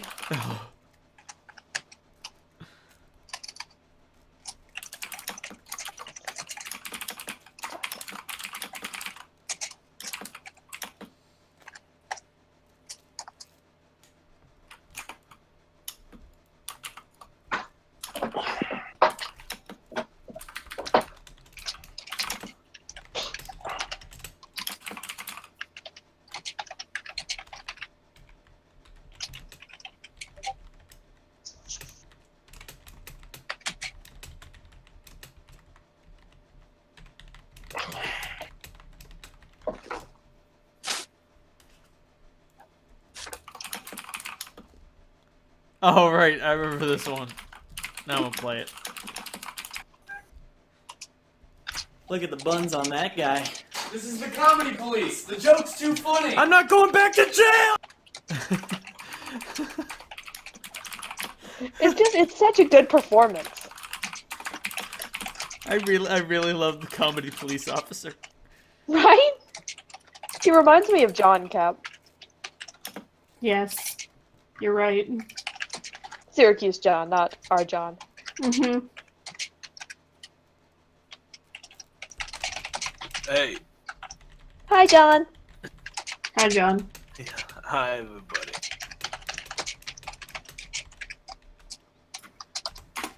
John, are you having fun? It's not odd. I've got a library card. Yeah. Nice. John's got those Arthur references on lockdown. Hey, some of us had to turn to cartoons to support our childhoods. I think, like, all of us did. Yeah. Yeah. Pidge, do you have any other questions for the artist? No. I'm sorry. I'd give her a name, but she had a name, and I don't remember what it is. And I talked to the GM who originally ran the game with her in it, and he doesn't remember what her name was either. So it has to be canonically lost to time. That's just how it Exactly. works. That's how it works. It just nobody wrote it down. They encased her in crystal and was like, oh man, this is awesome. And then they just like, wait, what was her name? Oh, Like that part of SpongeBob. fuck.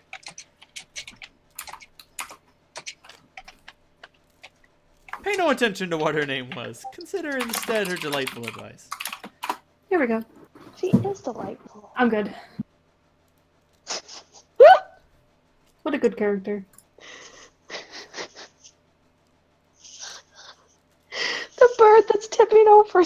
You guys get distracted easily in this, don't you? It needs to be a blue jay and not a robin on the bird food. I gotta have something to do. Sorry, All Chris. this, no, all this talking. Make a character that talks, you dingus. You dingus. It's not usually his thing. Alright, they haven't showed up in the tags yet, but here you go, Paige, specifically. Fuck you.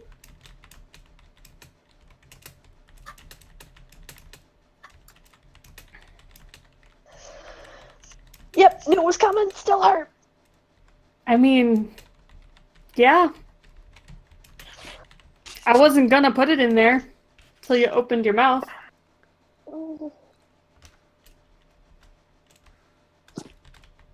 Oh, the donkey that's playing with the pillow is making the rounds again. I love that donkey.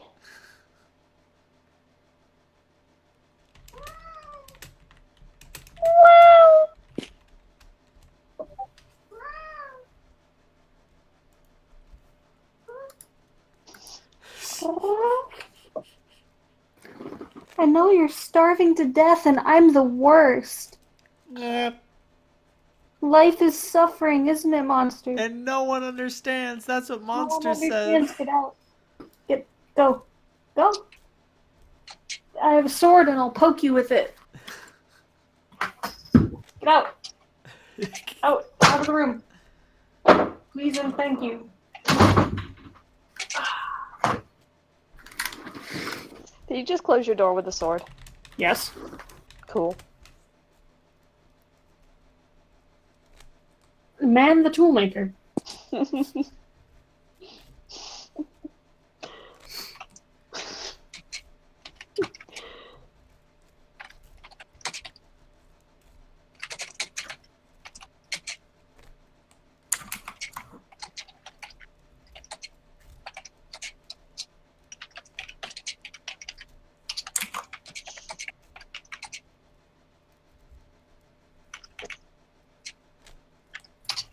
I think I'm gonna put that in its own sticky note.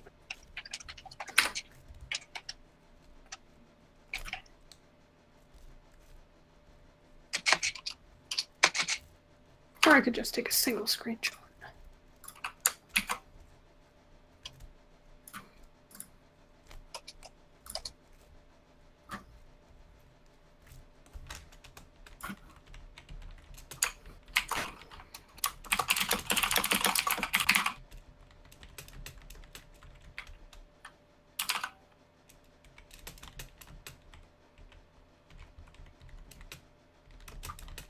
There.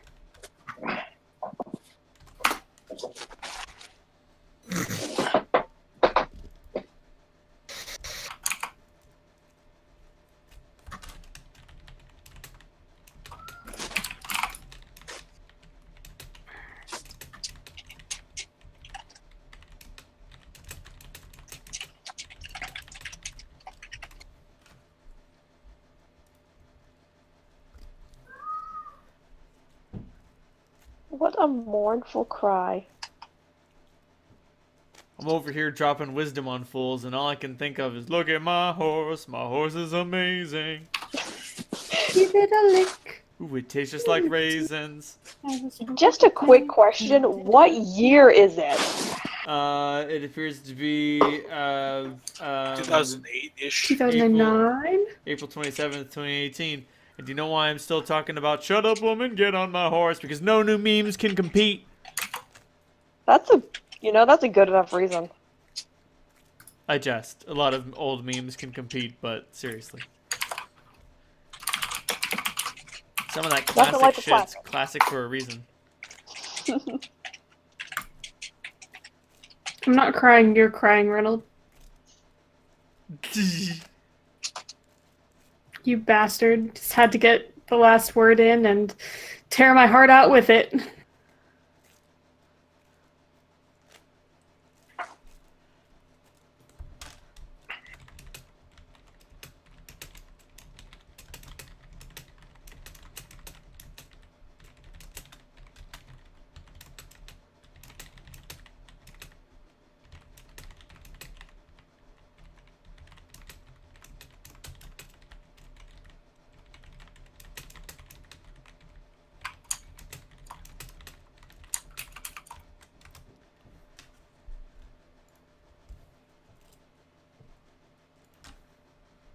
So, Cap, I watched a video today, and it was the men of the Marvel cast playing Fuck, Marry, Kill with the 3 Chris's.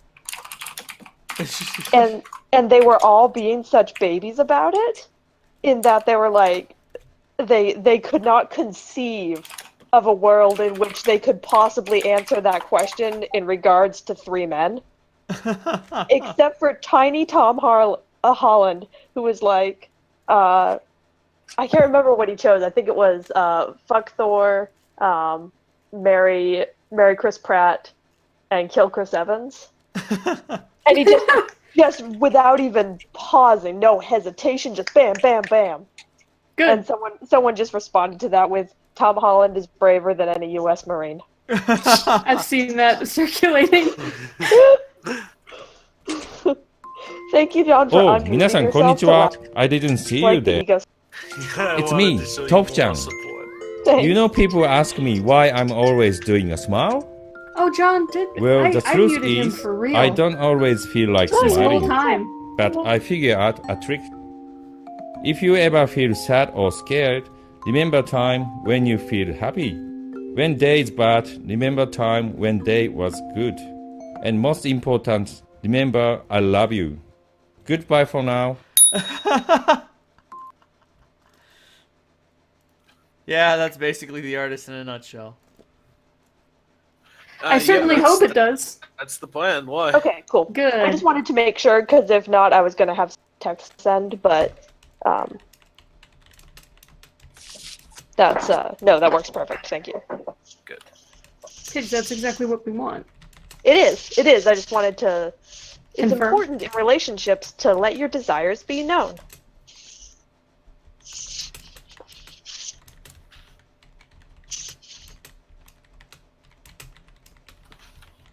Understandable. Have a nice day. Understandable. Have a rice cake. No, thank you. Rice cakes are tasteless. What? Yeah. Just like jokes about the Holocaust. Oh, pinch being a person.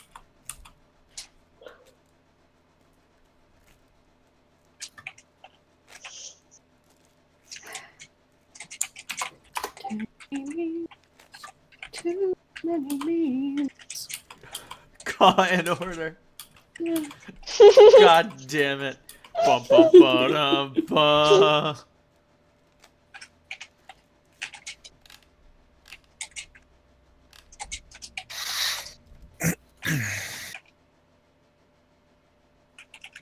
Cap, what's that symbol on the banner with the sword and the crown and the tree? What? Oh, that's something that I drew for a commission. Oh, okay. I was hoping to create comic tension by asking what that was, and then you're like, "That's the Imperial Seal of Wind City," and I'd be like, "Oh, ha ha ha!" I totally forgot about that. No, it's the symbol for the peacekeepers in my Saturday D&D game, where I play another fighter with a sword and shield. This one has glasses. He's a much better person. He's such a good person. He's such a cinnamon good roll. boy. I mean, there's a reason I made you all drug addicts.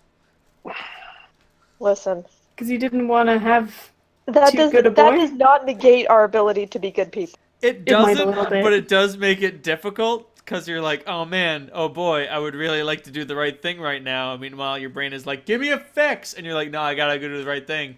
And Halt's just thinking, blood, blood, blood, blood, blood. Not anymore. Not anymore. Now he's having problems thinking. Fuck off. How do you spell blood again? Oh. Listen, if I write it down, I can do it.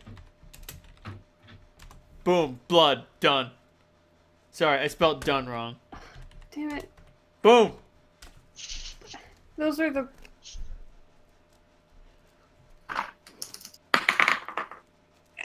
Yep, that's spelled correctly. It's spelled perfectly fine. Blood. Done. You can tell what I'm talking about. Therefore, I've communicated. Fuck you, Cilantro. Exactly. That's how it's written in Infernal, right? German, Infernal, similar. It's very similar. Both very shouty languages. But very precise. Very. They have to be. It's the language of contracts. Oh, yeah. There are 1,000 words of Infernal of how I'm gonna fuck up your life today. Oh, Cap, you would have gone fucking nuts in film theory the other day. Mm. We were, so the book that we had to read this past class is actually a English translation of a German text. Oh. Okay. And so Reese was confused by, like, the way that the text was using the word experience because it seemed like it was being used to denote, like, different types of experience. And we were trying to puzzle that out, and Roger's like, oh shit, actually, in the German translation, these are two entirely different words for entirely separate concepts. And it was a cool moment. I would have lost my mind, yeah. And then I probably would have looked up and compared and explained the contextual difference between the two words. I don't remember the rest of it because I was, zoning out in that. That's fair. I'm apparently not built for school anymore. Oh no. Oh no, the thing Cap- that I valued my... Are you fluent in German? Conversational. How's Liam doing? Shitty. Just curious. Honestly. I was wondering if he spoke it or not, or if he was just Not- like faking it. Not beyond, like, a high school level. He says numbers and colors and the phrases that everyone who says they speak German know. Right. His pronunciation's alright, Well, that's good. so that's fine. But he's not really trying. Just flavor. It's just flavor text, yeah. His accent is pretty consistent, though. Has everyone completed their conversation with the artist? I believe so. Was it fun? Should I try? Didn't think so. Oh, I was gonna say Clem's a little red-cheeked. It damned by faint praise. I mainly just griped and flirted with it. It's not really that it wasn't that unusual. That's what the artists do. Holt looks uncharacteristically happy. Yeah. And Vendrez looks oddly determined. Oh, is there? No, I won't say that. What? Oh, nothing. You've already got enough on me. I don't want to add to the pile. Oh, please do. No. Kick me while I I'm can down. bump you up on the hit list. No. Kick me while I'm down. I'm not going to add to that. Hey, before we go, I should probably say, I'm looking over at Looking at who? Vendrez. I'm a fucking bitch, and I own that and kind of like it. But I wouldn't have fucking done that to you if I wasn't trying to find information to save your father. No. get it. I understood. It's okay. Water under the bridge. I knew that they were planning something. So, yeah, anyway, fucking sorry about that. No, it's fine. We couldn't have known how deep their game was going.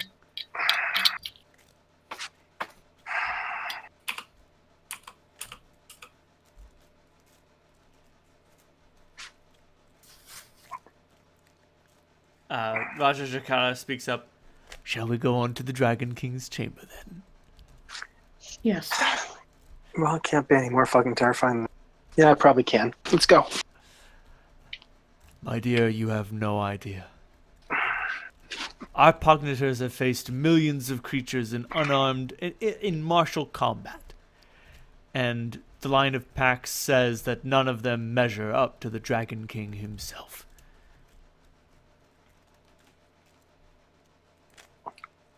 Well, if his scion is that's not that surprising. And they go down to the hall, to the really big crystalline room. This one's huge! Pulling out all the stops to the Dragon King. And inside there are 4 crystals. One is black, darker than night. Impossible to see within. The other one is clear, almost completely translucent. One of which is gray, mildly opaque, and the last is red, a deep red. Holt, you can no longer experience the pangs of addiction for Giant's Heart, but you do feel like one sort of like pang in your heart, just like a memory of what the drug was like. When you look at this crystal, you see an ocean of blood. I'm curious about the.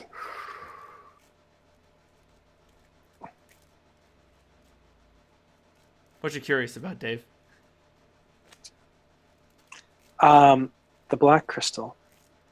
Does it look anything like Brother's Blade? Yeah, kind of. Is it just coincidental thing, or is it? When you say kind of, I just checking. You're not too sure. Maybe you should ask it. I'll ask Brother first. Brother simply comments, "The resemblance is uncanny."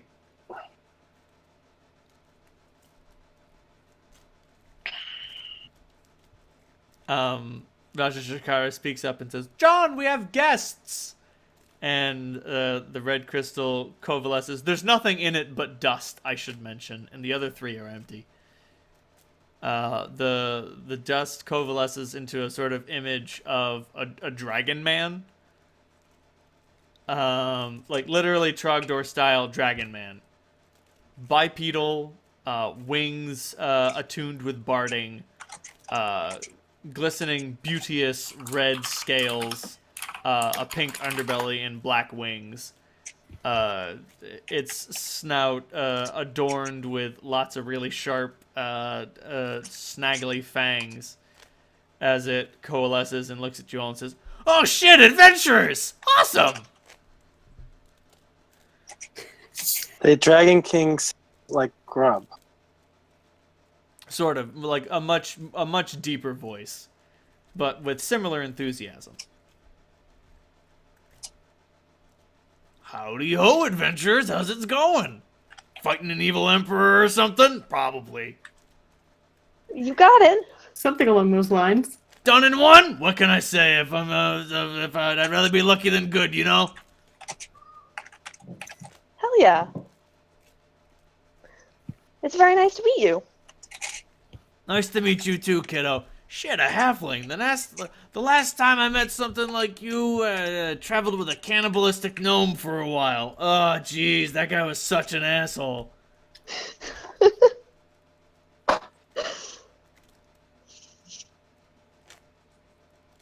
Anyway, what's up, kids? What's happening?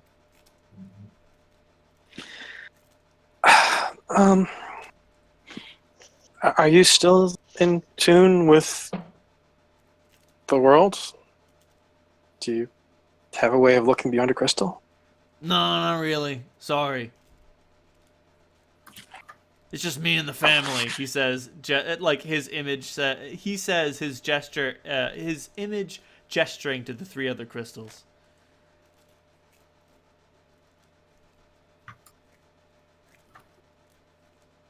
Are all of them you? Sorta. Okay. My brother, he was trying to become a god. Stupid plan. He taught me a ritual to figure out how to internalize soul power and wealth. It was pretty cool, gotta say. Being a dragon that can take his horde around with him, really convenient. Anyway, I ended up eating... Okay, so... He points to the gray one. I gave birth to my son. Named him Mo. But he is the brother of my wife, Antielma, he says, pointing to the clear, translucent crystal. So that makes things genetically kind of fucked up, because he's also my brother-in-law, while also being my son. Don't worry about it. The black one belongs to Cutter. You know, I don't talk a lot, but like, shit. he's really important to have around, you know what I mean? I was never really good at the whole skullduggery, the cloak and dagger sort of thing. I was really good at the cloak, really shitty at the dagger. He gave me both. I can't help but notice a bit of a resemblance with my blade and cutter. He looks at the black crystal and just says, "Carter, you been shedding again!" And his image disappears, and in the black crystal convalesces like a distinctly sort of like devilish figure.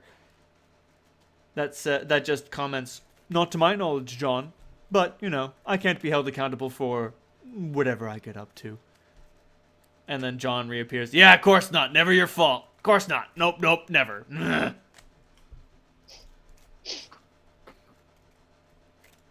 Sorry, kiddo. He's being all tight-lipped. Yeah.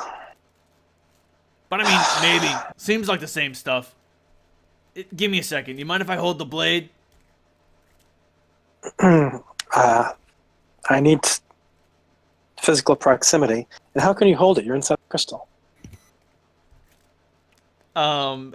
He holds out his hand, and he convalesces a weapon within it. It seems to be made out of some sort of pure, ghostly, draconic steel. It's a pole arm of some sort with 4 like very large spiky blades at the end, and he just looks at you with a giant dragon smile and says, "Me and weapons got a special relationship." I look over at my eyes a little bit wider than normal. Is this acceptable? Do you look at Raja Shakara? Yes. He shrugs. The Dragon King can do what he pleases. He has our best interests in mind. And like the John gives Raja Shakara a big thumbs up and a big dumb goofy grin, just like eh. I present brother. Again, I don't want to lose contact with brother if I can help it. I got some bad news. John doesn't give a shit about you. Like you offer the sword up, and John picks it up immediately out of your hand, sort of floating up, and he's like, "Ooh, very good craftsmanship. Crafted by an elf, probably." That being said, you guys look over at Solandra, and she's like, "Ah, fuck," and is having sort of one of her attacks. I'm gonna offer her a shoulder to lean on. She's gonna need more than a shoulder. She's Yeah, gonna I'd need go someone to prop her up. I got you. And he's like, "Probably crafted by elves. Give me a second." And he floats over to Cutter's crystal and says, "Yep, they're made of the same shit. Not exactly. Like, the thing that made this, the shavings that made this didn't come off of this crystal. But it's, real similar. Something very much like it."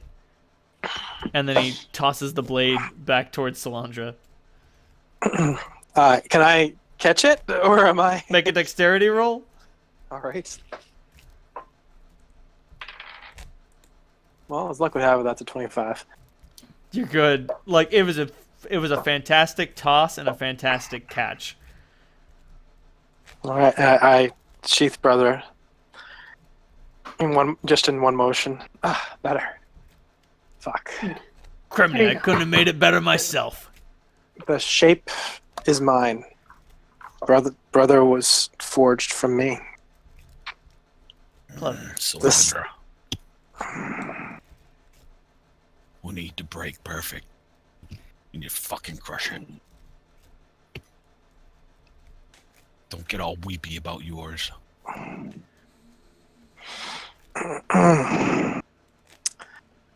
not sure if it can be broken, Rival. Everything can be broken. You just gotta find the right leverage. And having looked at this weapon, would you be able to tell us what that leverage might be? Shit. He looks at Raja Shakar and he's like, "What's that plane with all the fucking gears?" The giant robot things. I had to kill so many of those fuckers. Iron Mechanus? Undead. Yeah, that one. You drop anything in between one of those, in between two of those gears, right where they meet, it'll smash it to bits. That's That's a that solution. fucking useful. But thank you. Sorry, kiddo. Might try throwing it into the sun. Might be hot enough. Well, perfect is different. Perfect was made, not grown, the way brother was. They're from the same substance, but different. Very different. Interesting. Perfect is the result of intent. Someone who wanted something very specific. John sort of gets this sort of like nasty expression on his face. He's like, you don't make weapons that way. You make monsters that way. You know what I mean? That is exactly they got.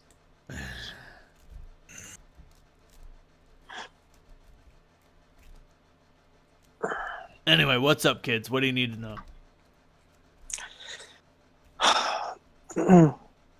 In our world, we are facing someone who styles himself the Dragon Emperor, and who's also thrown up the name of Jonathan Herzog.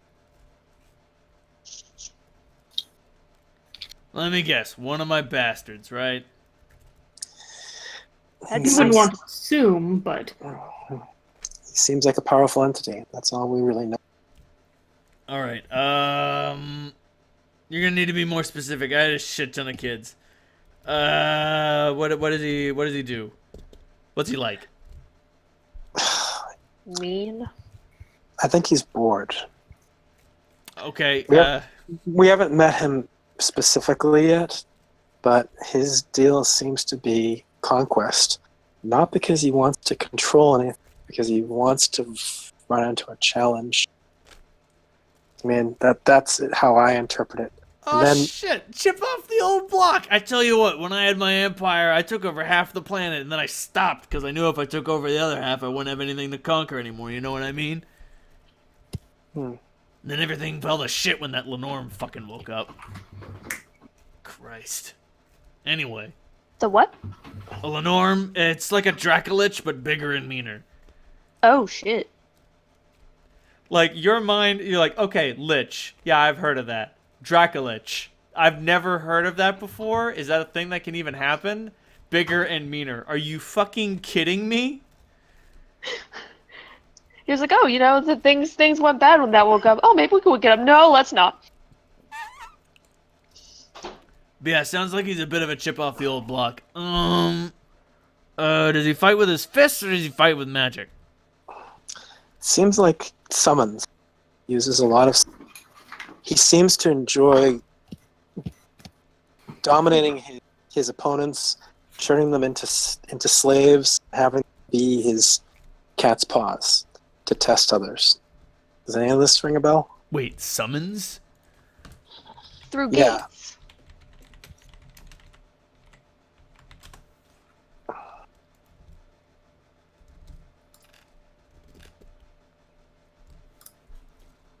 Oh, Christ. Okay, What? you're going up against, Kerdis. You're gonna be careful with that one. Kid had a real bad temper. You say Kier. I will spell it for you. Thank you. oh, this is not how I thought it was spelled. Okay. Thank Fucking you. dragon spelling. Yeah, he's really heavy on the draconic side. That kid's more than half dragon. Make no mistake. He's not a man. He's a dragon walking around in a man suit. Okay? He's a giant lizard walking around in a man suit. Kerdis has got his draconic apotheosis down pat. Then how do we stop him? I don't know, just fucking beat the shit out of him. Clem holds up her tiny little arms. That's gonna be tough for you, kiddo. Nah, but seriously, he'll probably walk up and be like, I'll fist fight you, I'll fist fight anyone. Then as soon as you get him on the ropes, he's gonna get really fucking upset and start casting a bunch of fucking spells. At least that's what happened when he tried to dethrone me. Got out of there, too. Never did catch him. He survived. Yeah, what can I say? I like to let him get away. That way, you catch a big fish and you throw it back in the water, so that way you can catch it when it's bigger. Never did catch him again. Sometimes that happens. Shit. Well, if you are interested in volunteering, does he have any weaknesses? Okay, so he really likes to enslave people and shit. I'm telling you, a lot of those slaves, they're gonna march right in line. That's what they got to do to survive. But if you can find the higher ups, you can definitely turn them against him. Any way of breaking his control? Have you tried making him look silly? I don't know how exactly you do that, but if you could make a mockery of him, you can bet the rank and file would laugh at him instead of being afraid. Comedy is the natural opponent of fear. I should know, fear and I also have a special relationship. And you wouldn't find it amusing if we attempted to humiliate your son and he killed us all. Sheer annoyance. I mean, either is kind of funny. Like if you make a mockery of him and he's like, no, my power structure, and then that's fucking hilarious. But then if you try to make fun of him and he just fucking blows you all up, that's also pretty hilarious. I had the feeling that was what you'd say. Yeah. He dissipates, and the bright crystal lights up, and it projects the image of a deep gnome. And she just says, "You've got to understand, John. He's good at heart, but he needs someone to not rein. at soul. He needs someone to rein in his darker instincts." And then his image appears and joins hands with the gnome, and he says, "And that's what you were always there for, honey." And she just mutters, "When I was there." Well, is there anything that can rein in Cerdis's darker impulses?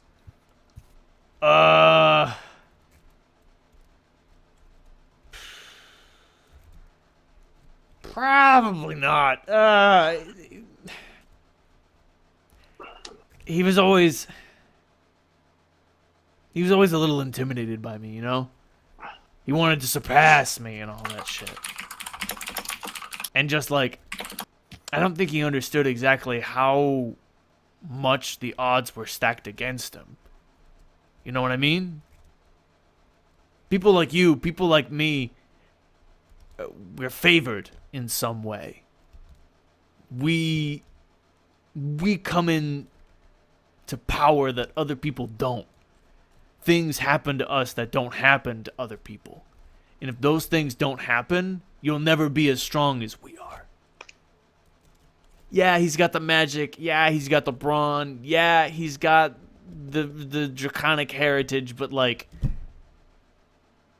has he ever been impregnated by an egg on a spaceship? I didn't think so.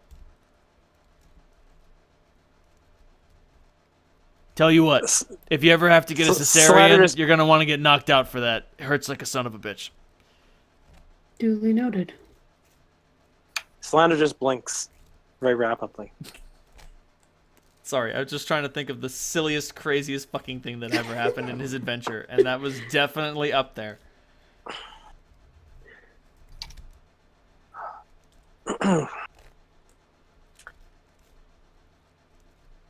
Will he leave us be if Septemport is no longer where he expects it? Nah, he'll probably try to go after you, but you'll have a really big advantage because that'll probably make him really mad. And I tell you what, when I get mad, I make mistakes. When he gets mad, he's going to make mistakes too. He probably So that would actually give us a chance to defeat him. I mean, he'll probably fly up after you and open a bunch of gates, but he's probably going to open them up on the wrong places, you know, or like amass all of his forces in one place. I don't know. There are any number of ways he could fuck up an invasion. Fuck, but the people are gonna get killed.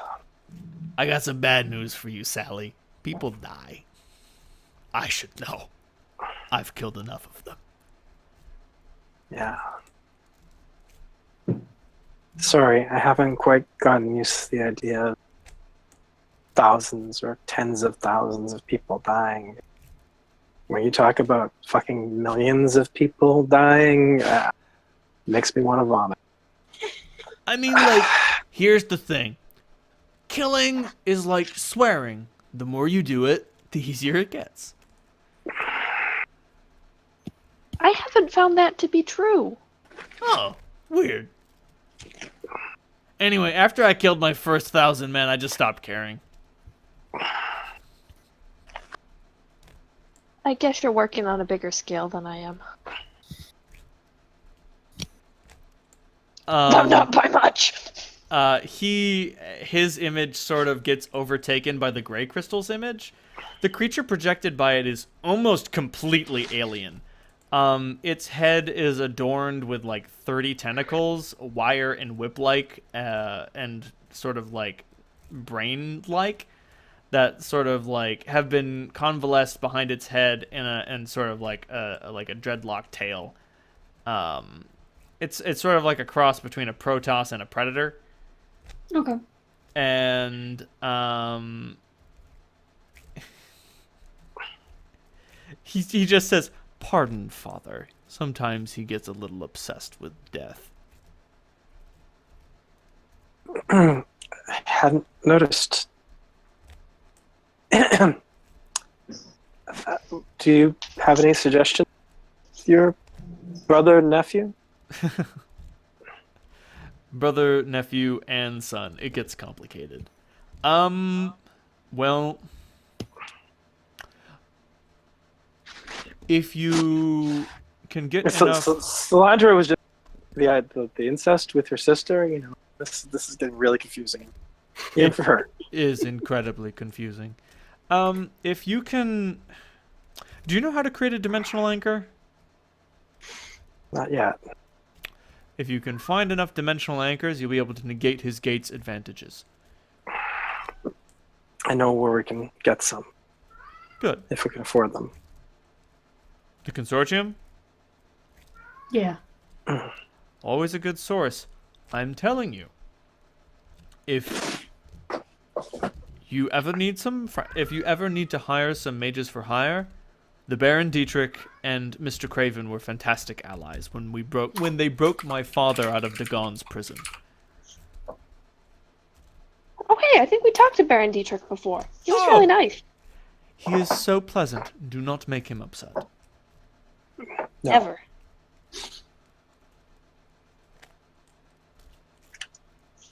He dissipates, and then Cutter comes to, and Cutter just inquires, "Why? What happens?" And then John appears, his face like manic and frantic as he just says, "Fire!"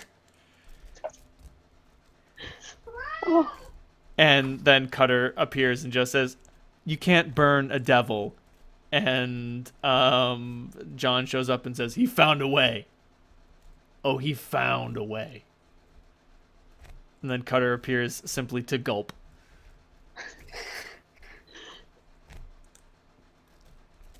Jesus.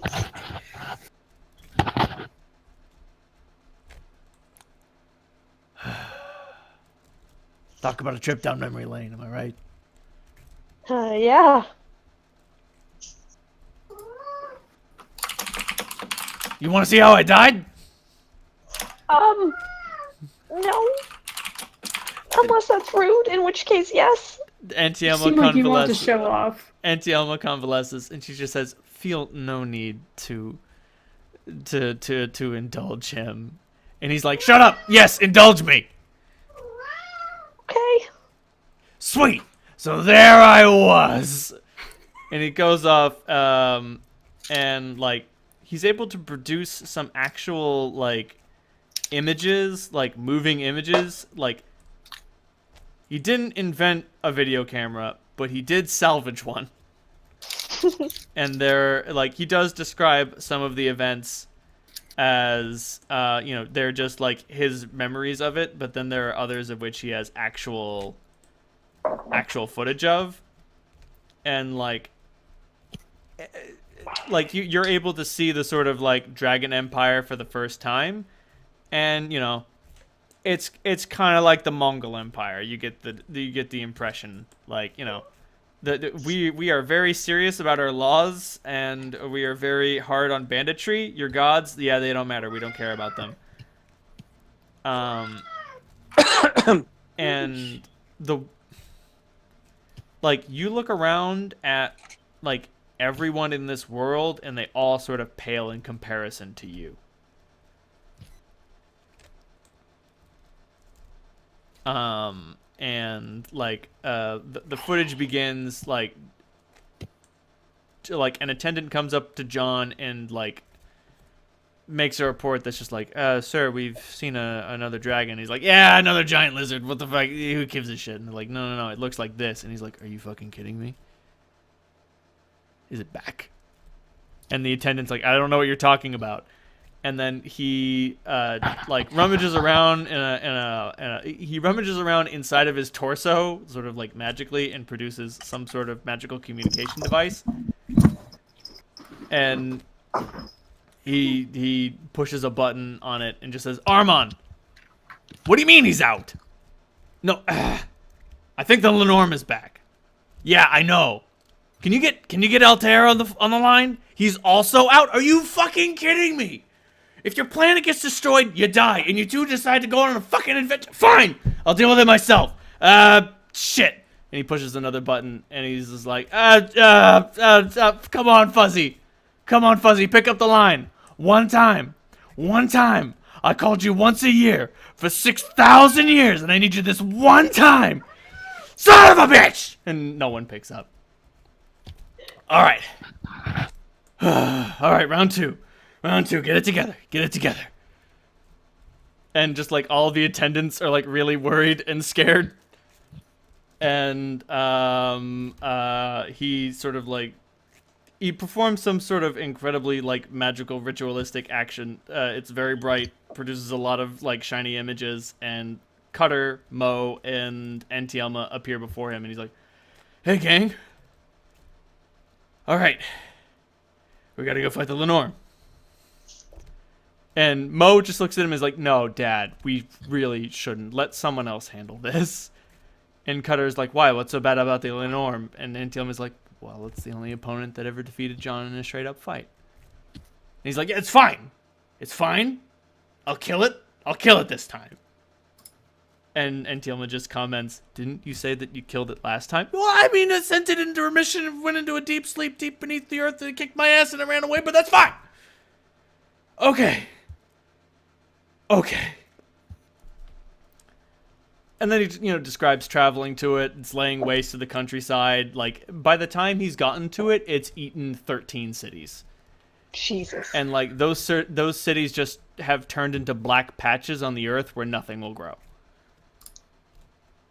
And there's literally nothing left. If you burn down a city, there's rubble. There are bodies. Here, there's nothing. But just the earth screaming out in anguish as it too has been irrevocably wounded. And they're all flying around, and Antielma just comments, "This is bad." And John retorts, "No shit, honey."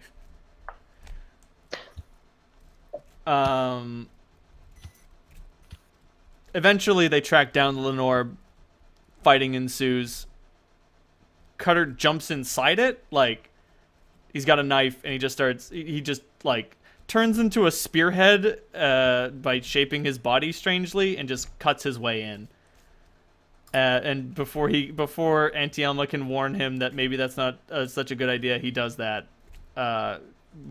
Meanwhile, Mo reaches out, his tentacles unfurl, and he tries to do something to the creature, and he's like, bad news, it's got no mind. And just he looks a little crestfallen, and John is like, he produces the weapon again, and it's like cutting deep swaths into the beast, and the beast is like biting him, and they're both getting really fucked up. It's bad.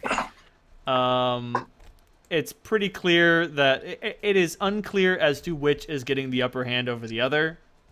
And like there's a bit of static, more static. Jump cut to Mo is now within the clutches of the beast. Cutter has crawled his way out, and he looks awful.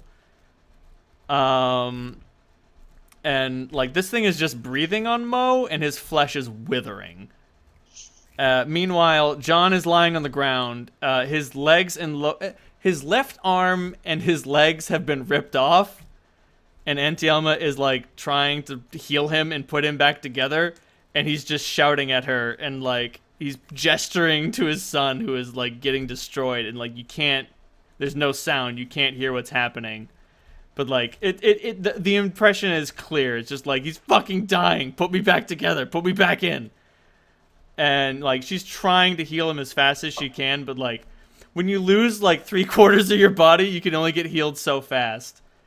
And he slams his fist on the ground and summons some metallic limbs. They don't look great, but they look serviceable. And he flies back into the belly of the beast. The next jump cut is just like Mo is totally wiped out. He's just sort of like crawling away.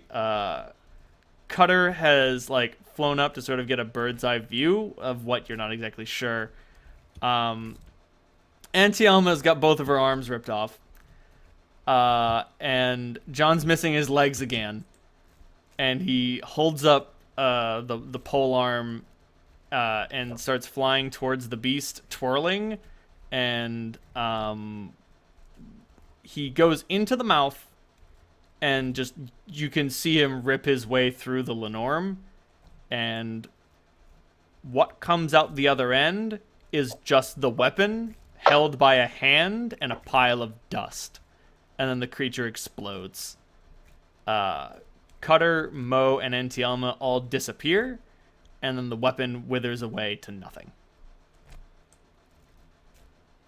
And then boy. And then the image of John claps his hands together and says, "That's how I died!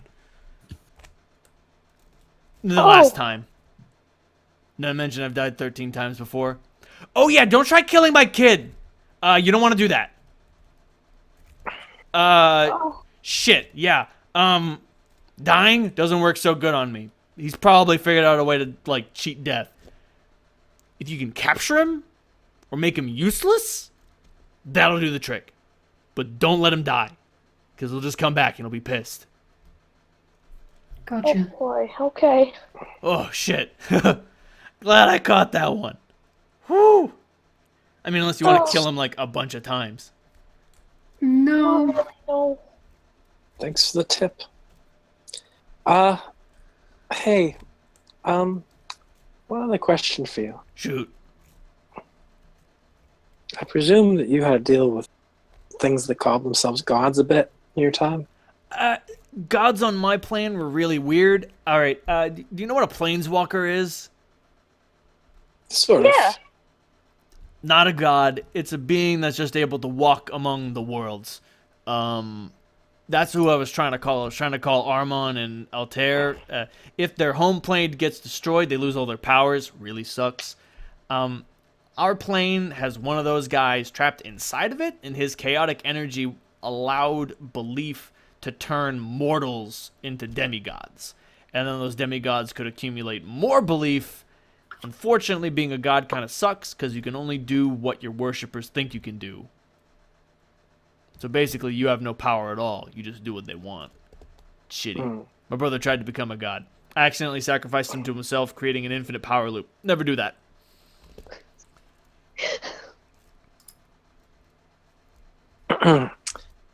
Anyway, yeah, what about him? How do we deal with them? How do we sever their connection to their avatars? Is there any fucking way to do it? Yeah, actually, now that you mention it, if you can find the bones of an ancient dragon, back on my planet, we used to call that shit God Bone. It severs divine connections, actually. Now that you mention it. It might not work on your plane too, but it wouldn't hurt to investigate. The hard part's finding an ancient dragon. That's not already dead. That's already dead, hopefully. Yeah, it's also got to be dead for a while. The bone's got to percolate or something. I don't know. Well, we just seem to be accumulating one easy.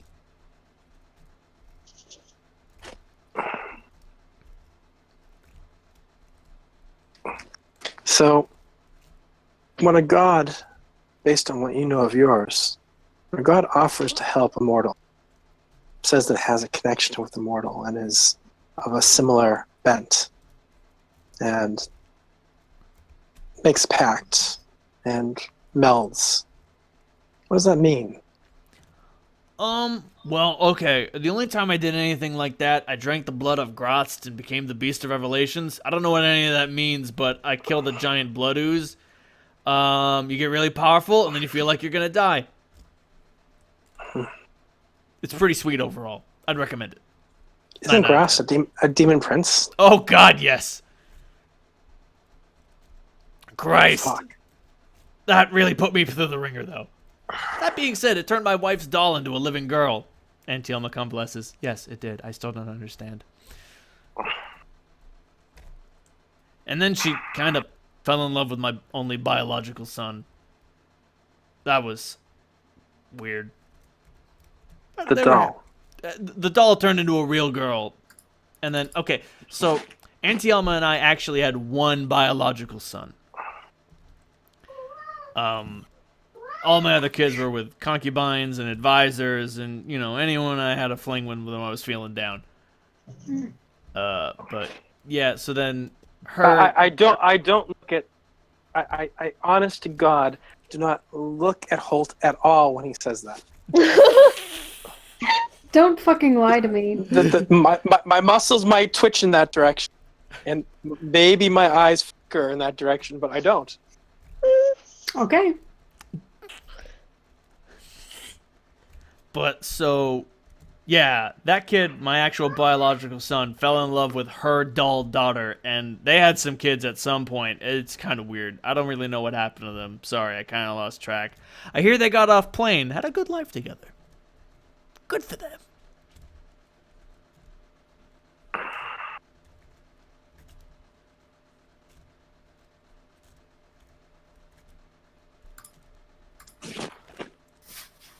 That sounds real nice.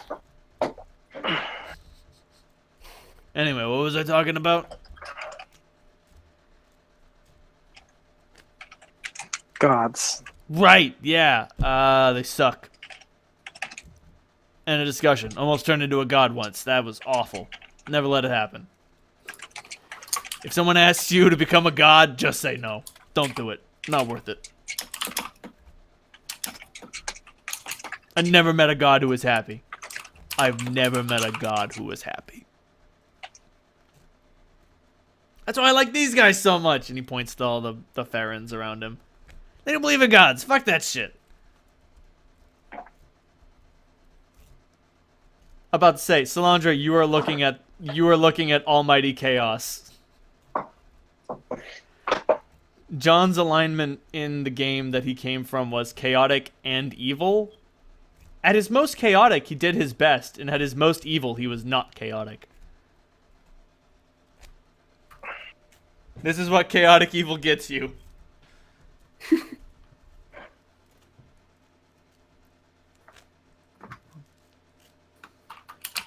I can 110% recommend neutral good. It's Neutral quite comfortable here. Come join me. It's like diet lawful good. Yeah. I love being neutral good.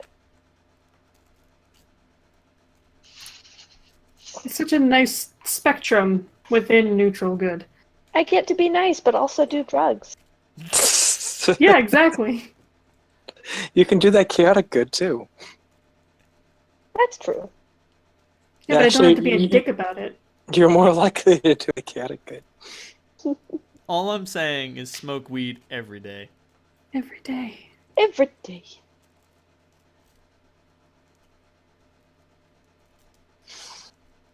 All I right. mean, right, we're not Fine. just talking, we're learning. Fine. You want to learn something practical? Yes, please. He says, looking right at Rivo.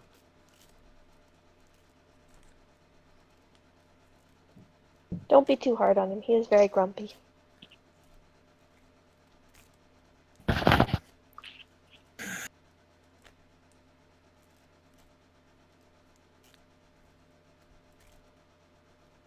In your path, you've ground more human souls into the ground. It's uncountable. What you and these gods and the rest of these assholes have been doing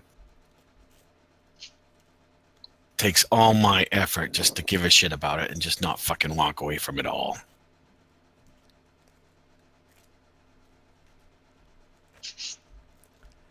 How about if I teach you something practical then?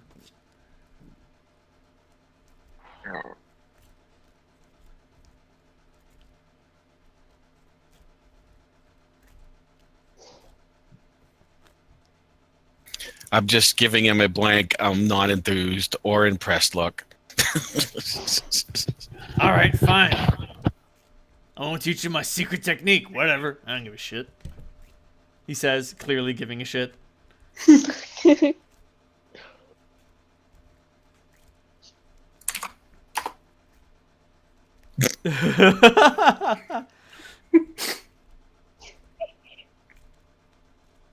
Anyway, anything else? Yes, actually. Shoot, big guy. Before speaking with you, we spoke to the artist, and they briefly spoke to me about the changes you and how you harnessed all manner of new strength. And I find myself walking a similar path. Not draconic, obviously, but Hey, that's hellbred. fine. Every apotheosis is sweet. Gotta say, becoming a demi-dragon, best thing that ever happened to me. Best thing. I have to admit, you look great. Okay, alright, here's the trick. You either need to find someone really powerful that you trust a lot, or you need to meet someone really powerful you don't know anything about. And then when they say, do you want some sweet powers? You say yes.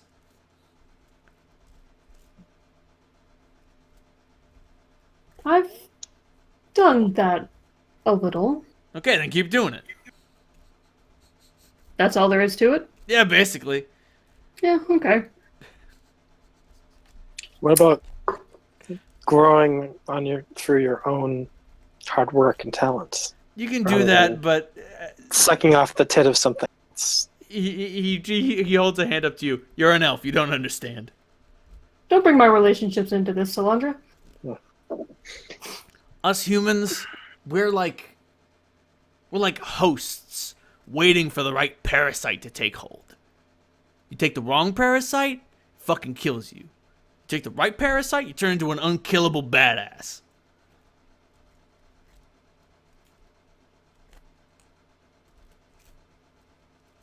You Strangely elves, enough, you get like 700 years to figure this shit out. And he points to Rivo and Holt. And he's like, they got like 50. And then they're old and useless. Dead. I don't really expect. Well, I don't like the odds for any of us making it through the year, so I'm not sure that it matters. I was really looking forward to puberty. if it doesn't matter, Salandra, then step off. Let me make some more mistakes. John sort of takes a moment beside himself and just says, Christ, I was human for 38 years. What I was missing. Soul is a fucking important thing. Can't relate right now. I know. I don't feel that much different if it... Clem laughs inappropriately. As I leave and wait in the hall, I go, And to think of how much of a fit you all had when you met Connor the first time. And now you're talking to Connor .5. Oh, and lapping it up. Oh no. It's just that he's retired. This is true. He's a old has-been talking about the glory days. I'm so It's glad like that I when was the- able it's to like when the old properly white guy impress comes that. into work. No, and I you get just it. Smile It's and just, nod. What was that? I didn't hear. What'd you say, Pidge? Oh, it's like when you're at work and the old white guy comes. You know, everyone should be follow his particular political belief, and you just smile and nod and say, "Yeah, Yeah, yeah, totally. And then you never do it. and then you give him your best smile and look meaningfully at the tip jar. Just say MAGA all the time, and then wear your "Make America Gay Again" shirt. Thank you.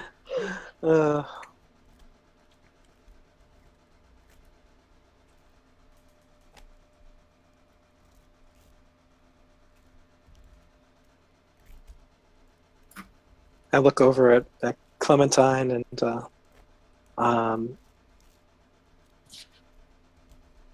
Holt, and we done? I think so. Thank you for your time, sir. Ain't no problem. Time's all I got left.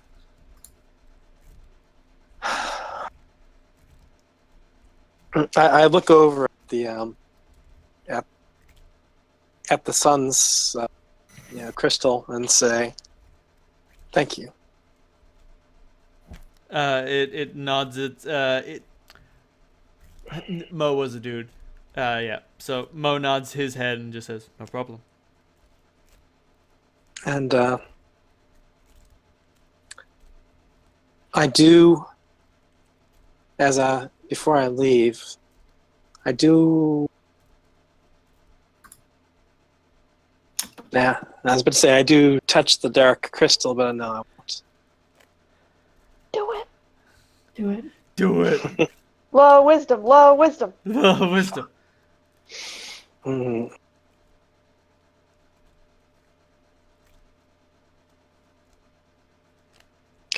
All right, I see.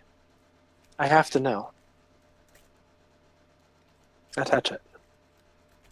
It's the same stuff.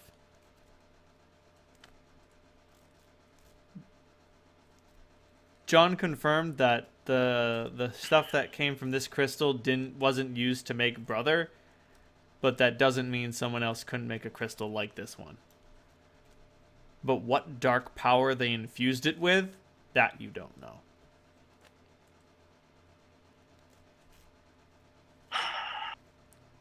Cutter comments himself, "Honey, I was out there for a real long time. I met a lot of bad cats. I never met a cat bad as me. Whatever made that might be worse."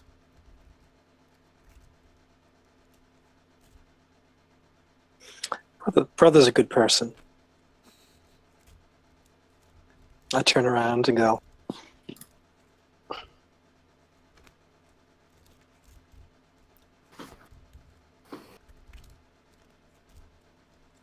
I'd wait for Vendrace to look like she would like to leave. She nods. I do have a question for you, Raja Shikara. What do you wish to know? Do you think that you have anyone here with sufficient skill to remove, pull down his collar, this in my neck? Oh, no, I'm sorry. We don't usually bother with surgery. That's fine, I thought I'd ask. Definitely. A good decision. If...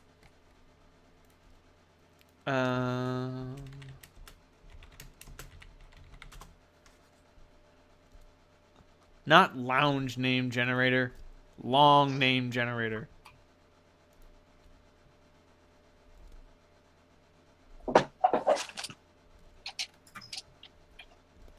damn it. No, I don't want that.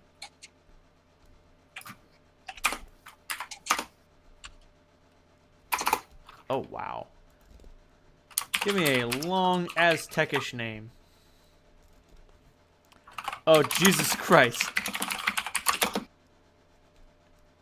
You're gonna have to type it out for me, whatever it is. Huatlihuichitl. Oh, a what now? Huatlihuichitl. Huatlihuichitl? Oh, That. Yeah, he was the one that they did the play the ball game. If only Huatlihuichitl was here. She'd be able to fix it. She has done such things to flesh that make my mind whirl. she's not around anymore. No, she lives very far away. On another colony. Alright then. I don't suppose any students, any... No one that matches her skill. She's an eximius. Being one of us means being the best. Of course. Well, thank you, anyway. Should you survive, there will be time.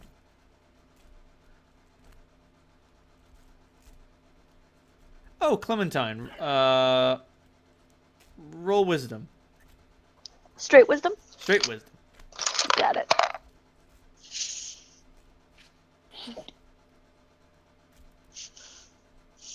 10. 10. Yep.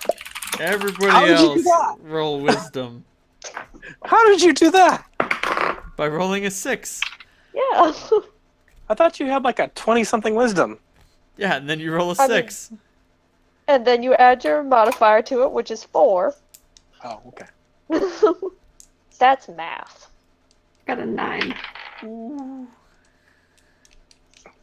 Just wisdom or wisdom? Just wisdom modifier. Oh, that's a 12. I'm only gonna give you a one-word hint.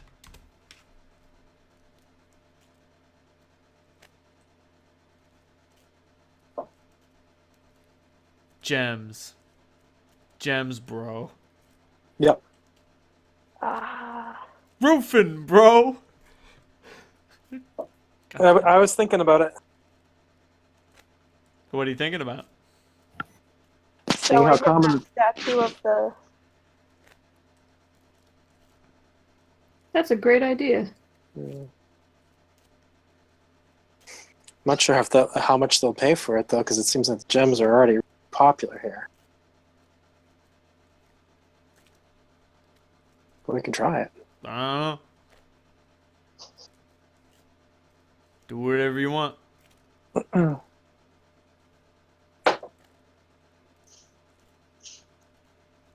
Clementine, can you show him the image with your? Sorry, you cut out. Can you show him the image with? With what? You cut out again. The image with what? With your mind. Oh, yeah, sure. Do you mind if I just take it directly? That's fine. With a gentle caress of his chitinous fingers on your delicate head, he just says, "Ooh, exquisite. Is that of some sort of king or barbarian warlord?" Yeah, his name was Kendrick. I like it. Well, could I please purchase such a precious thing? Absolutely. Especially after all that you've done for us. Delightful. Unfortunately, time is of the essence. I don't have enough time for bean counters to spend all day counting out gems to determine the proper value. Would you be willing to exchange it for consortium script? Absolutely. Kind of like looking to everybody for approval.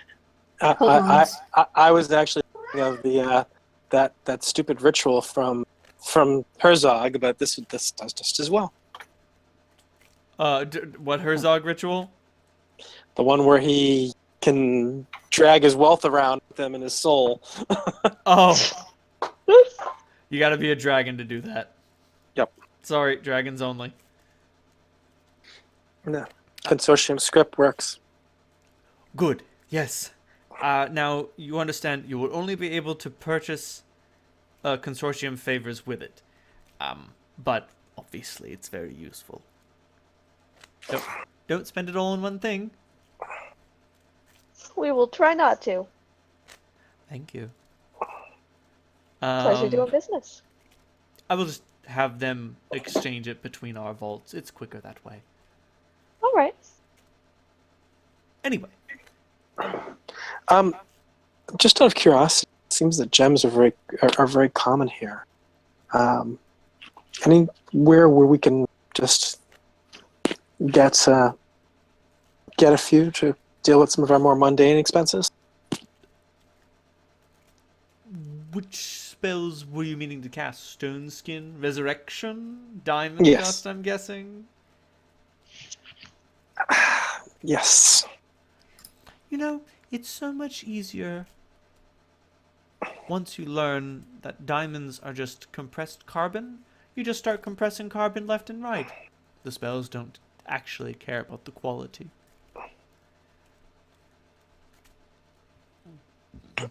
He hands you a pouch containing 1,000 gold pieces worth of diamond dust. Like it's literal nothing. Like Yes, I have that impression. I don't give a shit. I like you guys. You want to cast some diamond dust based spells? Here, take this on the house. It's very generous of you. Thank you. I'm still fucking terrified of him, by the way. I can't imagine why. It has nothing to do with the way he. That being said, I think perhaps you should leave. Yes. When will we be returned to the place from which we left? I was actually going to ask. I can send you back basically to anywhere on the mountain where you've already been. You need merely decide where you want to go. I don't want to go back to the mountain. Why would Grub be looking for us? The temple. Then let's go there. That's the only place that he would know.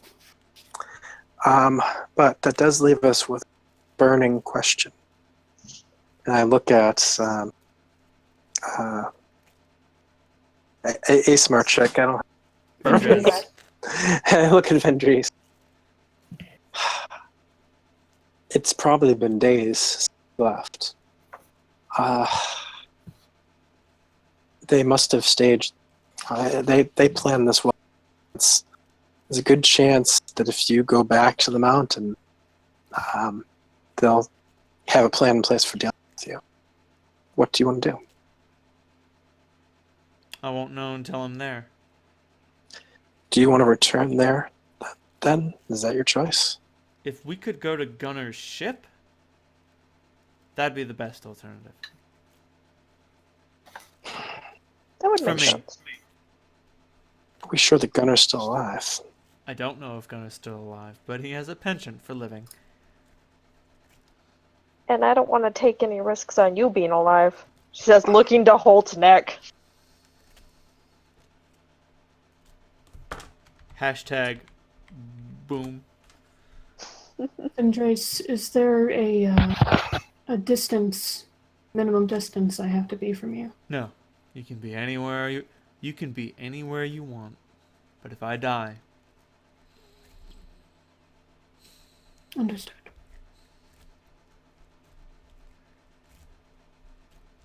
at which point Raja Shikara speaks up. Did you steal our technology for instantaneous infinite length signal transfers? And she just shrugs, and he's like,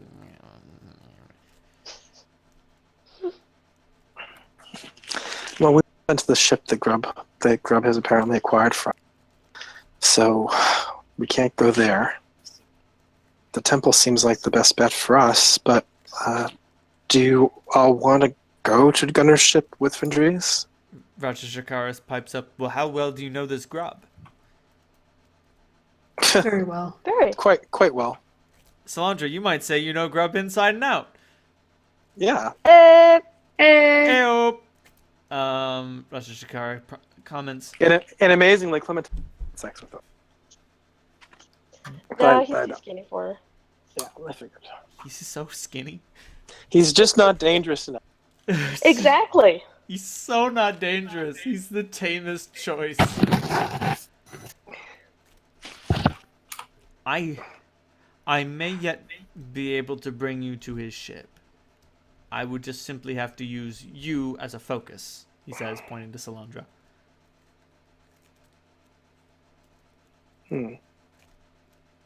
Sure.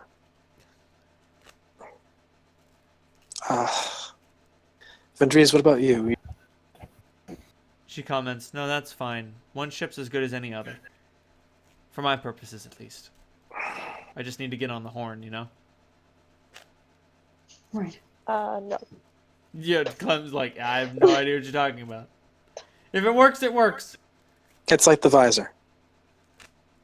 Except more range. She Oh, nods. okay.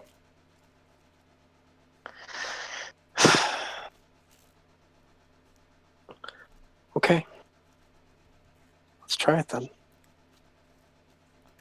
So, Raja Shakara puts his hands around your skull, Salandra. Like, there's one set that's around your skull, another set that's around your torso, and another set that's on your shoulders. It's pretty uncomfortable. Like, you can feel the raw magical force coursing through your body, and you're just like, ah! And he asks simply, could everyone please hold hands? And the goat as well. That didn't sound like a bleat. Y'all touch Where's hands. Toby? Y'all touch the goat, and then in a flash, Raja Shakar just says, "I am glad to have met you. Good luck, everyone." Thank you. And then poof, you are in a strange metal structure that none of you are familiar with.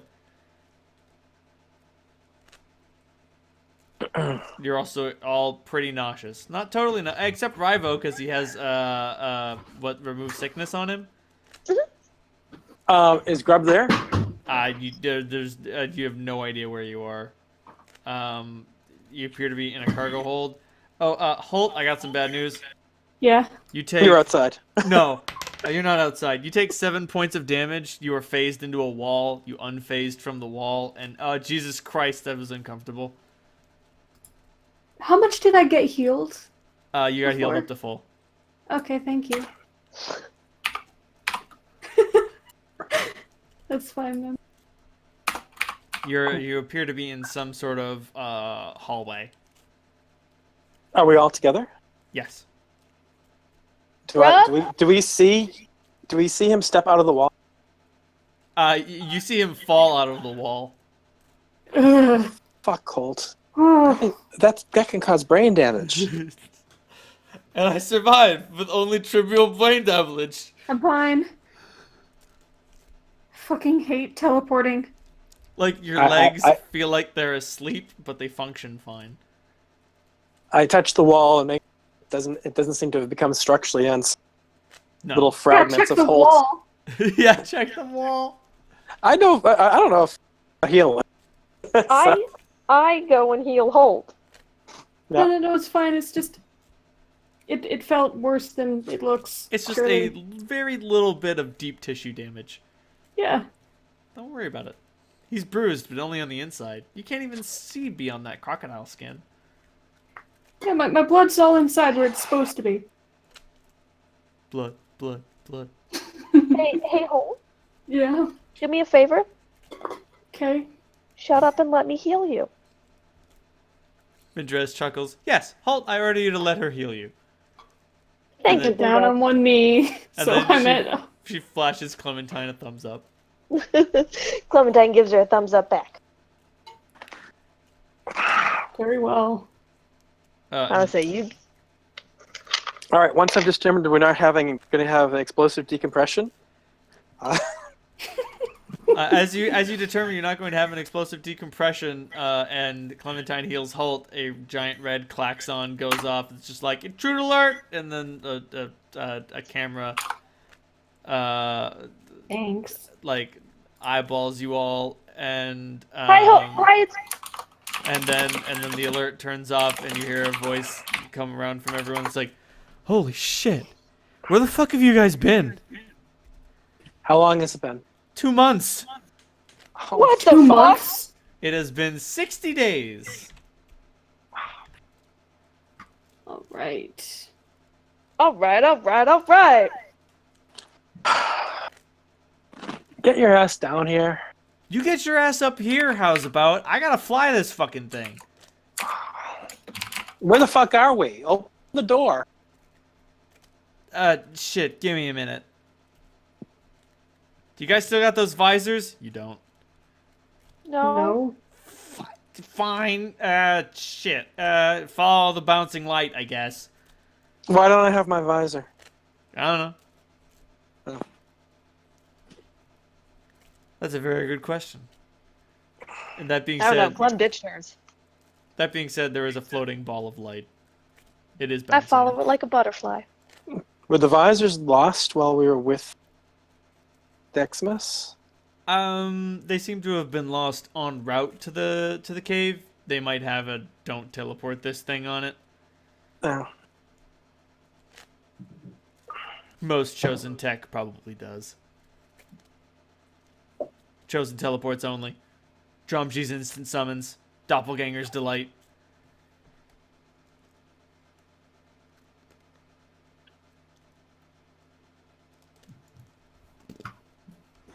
Well, Oh, 263. I don't know who's doing their math wrong, and I don't know who's doing their math right, but God wills it. Deus Volt. Deus Volt. Now I can keep an accurate track. Thank you. You follow the bouncing ball through a series of like misshapen, fleshy, black hallways, and you come to a similarly fleshy, H.R. Giger inspired sort of like captain's cabin, not captain's cabin, bridge. And there's Grub in the captain's chair. When I see Grub, I go over and I give him a big hug, give him a kiss on the cheek, and then I step away from him and slap him from all I'm worth. Oh. Okay, the hug and kiss I get. The slap? He shrugs. I point at the teleporter that the button that Clementine. What? What about it?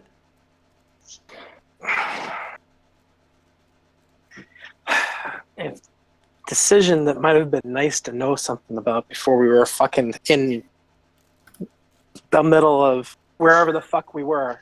Hey, I didn't know what was gonna happen when you guys used it.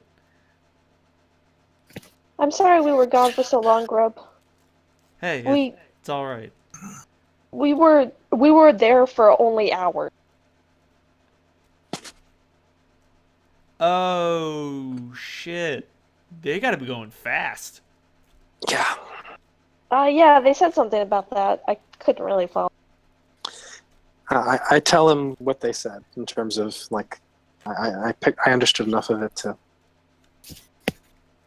Oh, I should mention that like Grub's equipment has substantially improved. So that theory you were. It's real. Figured you'd be happy. I'm pretty happy. I'm tickled pretty pink. And you didn't even have to destroy part of the plan to do it. You It's fucking know, awesome. I mean, I kind of wish I had checked my own work, but you know, not destroying a planet also good. Vindries is just like gone to start messing with the computer.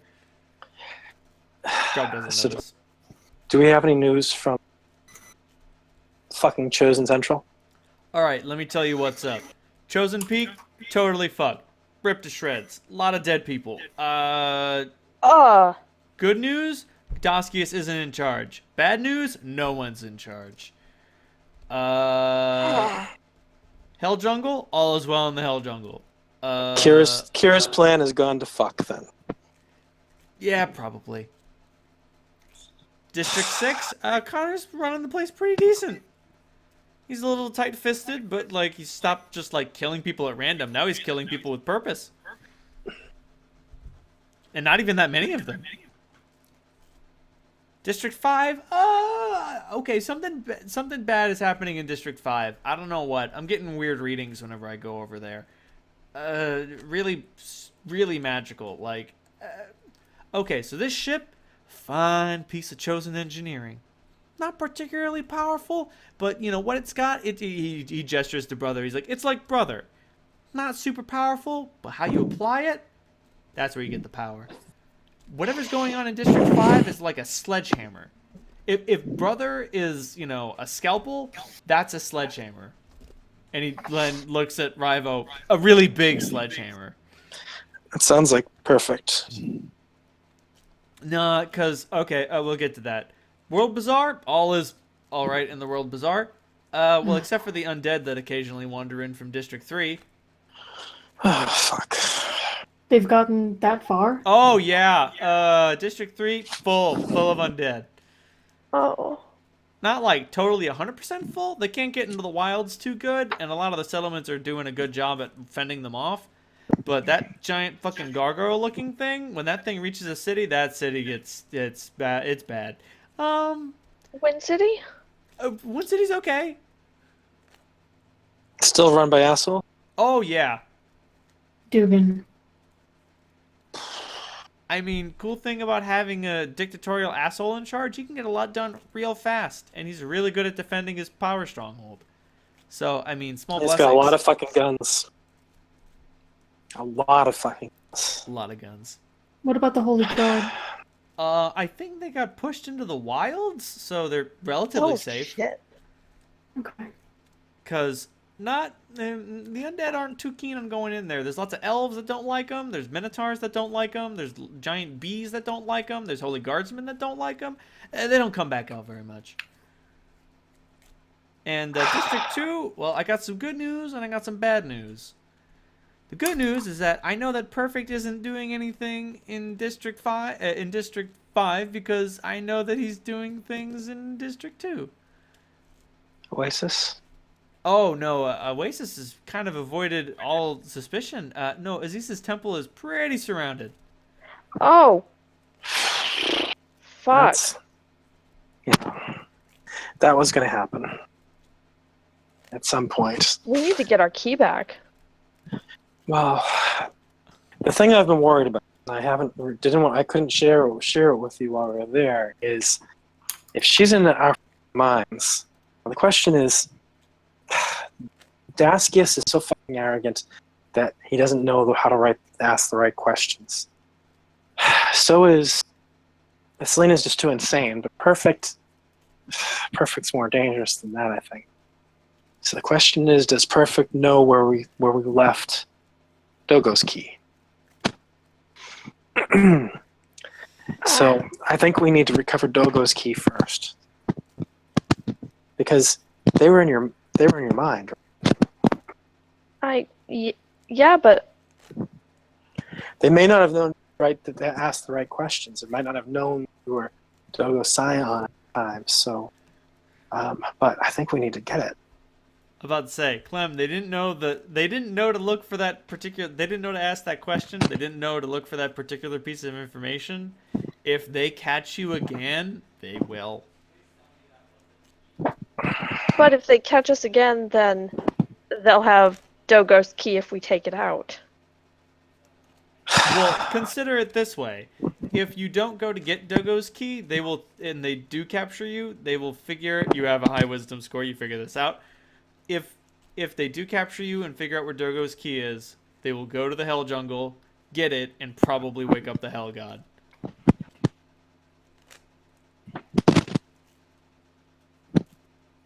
But if we take it now, then they get it without waking up the. Right. And just like, don't let them get it. I mean, you don't even know who their Scion of Dogo is. That's true. I'm about to say, there's only 2 of them. That being said, Grub pipes up, well, there are only 2 of them, but there are 3 ships surrounding Aziz's temple right now. Good news is, that seems to be all of Doskius' force. Bad news is, I can't marshal a force big enough to wipe that out. So I know. So the temple has to be protected against simple teleportation. Otherwise, they would have been able to go in there. I mean, I know, admittedly, that would piss off the Bokob, and they don't want to do that. But what the fuck? I think they're willing to take that risk. If I had to hazard a guess, that place super magically protected. So if they're gonna want to bust through, they're gonna have to make something that gets to that magic protection. But how do we bust? Essentially, I don't know if a Salandra-sized hole in wards. So if I try teleporting there, I might just fucking bounce off. We don't dare bring the ship there. The 3 fucking chosen ships there. Well, okay. I got another problem. Like, my ship's not doing too well. I mean, it's fine. It's in perfect repair, but like, I'm the only crew. I need like a gunner. I could use a cook. You know, the ship needs a crew. And sorry, guys. I'd prefer We're crap you. with technology. Well, not just that, but like, I'd prefer you as a strike team. Like, you guys can't pilot the ship if you are also boarding the enemy ship. You know what I mean? Yeah. Well, I don't know. Shit, Grub, have you been sleeping at all?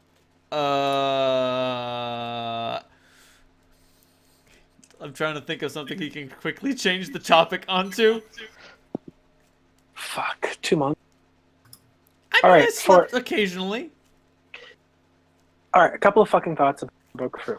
One is we could definitely buy crew, not slaves, but you know what I'm saying.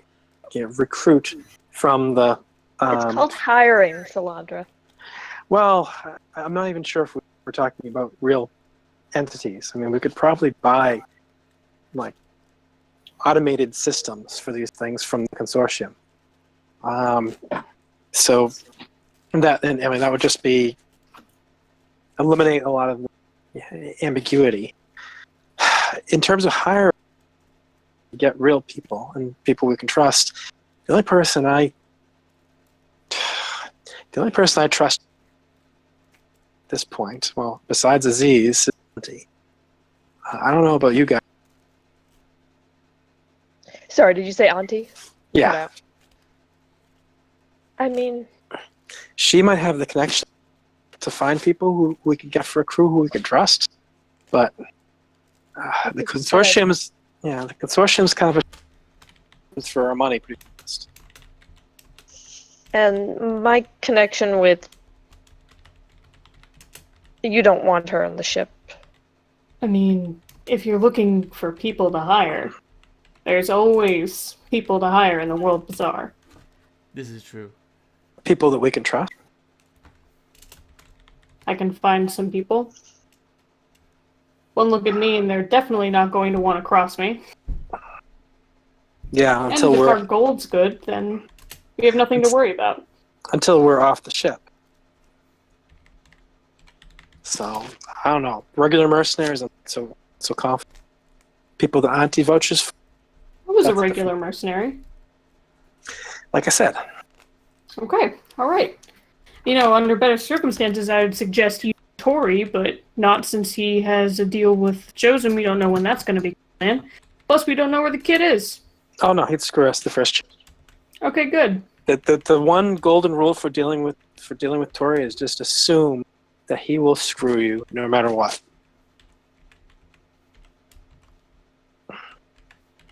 I mean, it's almost another. I'll probably have to kill him. I just don't want to do it while he's still a kid and there's still hope. I'm trying to think. Are there any sort of? I'm basing this loosely on like Star Trek. Can you think of any other like Star Trek positions? Well, I mean, when you say gunner, I don't know how much Curie Chief.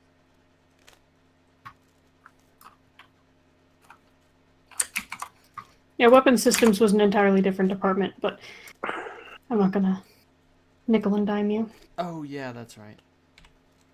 You're also gonna need assistant helmsman. The assistant helmsman can do the shooting. Who cares? It's just nice to You're have looking for someone to a fly. half dozen people. Yeah, it's also just like assistant helmsman does the shooting, and like it's important to have someone to take the helm when Grub inevitably gets knocked out. It will happen. You get include a janitor. Include that on the list. Yeah, I think a general maintenance staff. Chief engineer. We don't have a chief engineer. I know Grubb is kind of engineer, but he's also the pilot. That's true. Yeah. Someone who can fix shit besides you. And he pipes up. I mean, alternatively, you could have someone else who is captain. Entitled Yeah, alone. but I wouldn't want to take that from you. This is all you've ever wanted. Hey, man, you stole the ship. Exactly. You stole it, you drive it. Thanks. But that being said, you're not the best tactician. Yeah, I'll admit.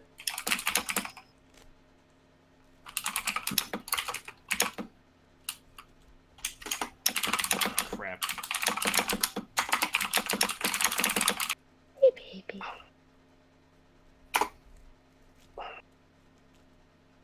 But anyway, let's all take some time to plan our next move, all right? Oh, hey. Depending upon your answer to this question, you'll get another one of those. Where's my shit? Oh, yeah. I got rooms for each of you. I put all your shit in your rooms. Rob, you're the Wow, best. What can I say? Oh, man, I need to fucking bathe. You're telling me. I've still got... Hey, Grub, you want to hear something gross? Sure. Remember that time you scrawled those instructions on my back in your blood? Yes. She kind of shoves down the back of her dress. Yeah, that's still there. Oh. Right. Hours to days. Okay. Yeah. I still have fucking Gemma Gold, Daskius Gemma Gold, Godmeld, fucking blood under my fingernails. It's bad. That's unfortunate. It's hot. It's hot to the touch. Not to mention other dried fluids. I don't want to. Clementine wasn't going to mention it. Don't mention it.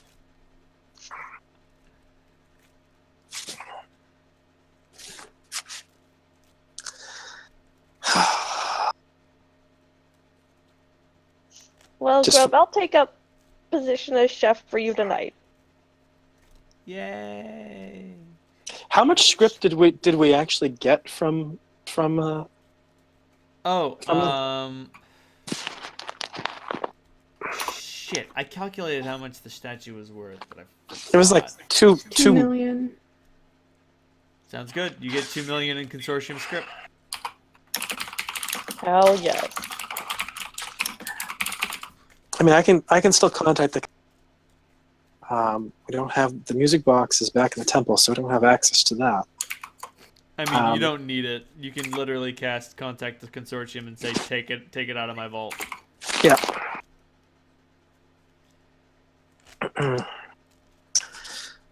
And we can, if necessary, probably get to Bokab's temple that way.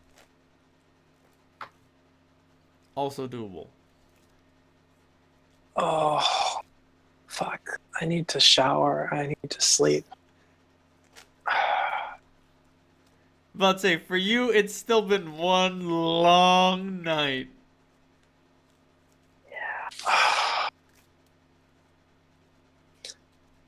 This is the worst fucking 2-month day of my life. You're telling me. Whew. And we never even got to check out the after party. Oh, it's gonna be so fun. That's where I'm gonna cut it.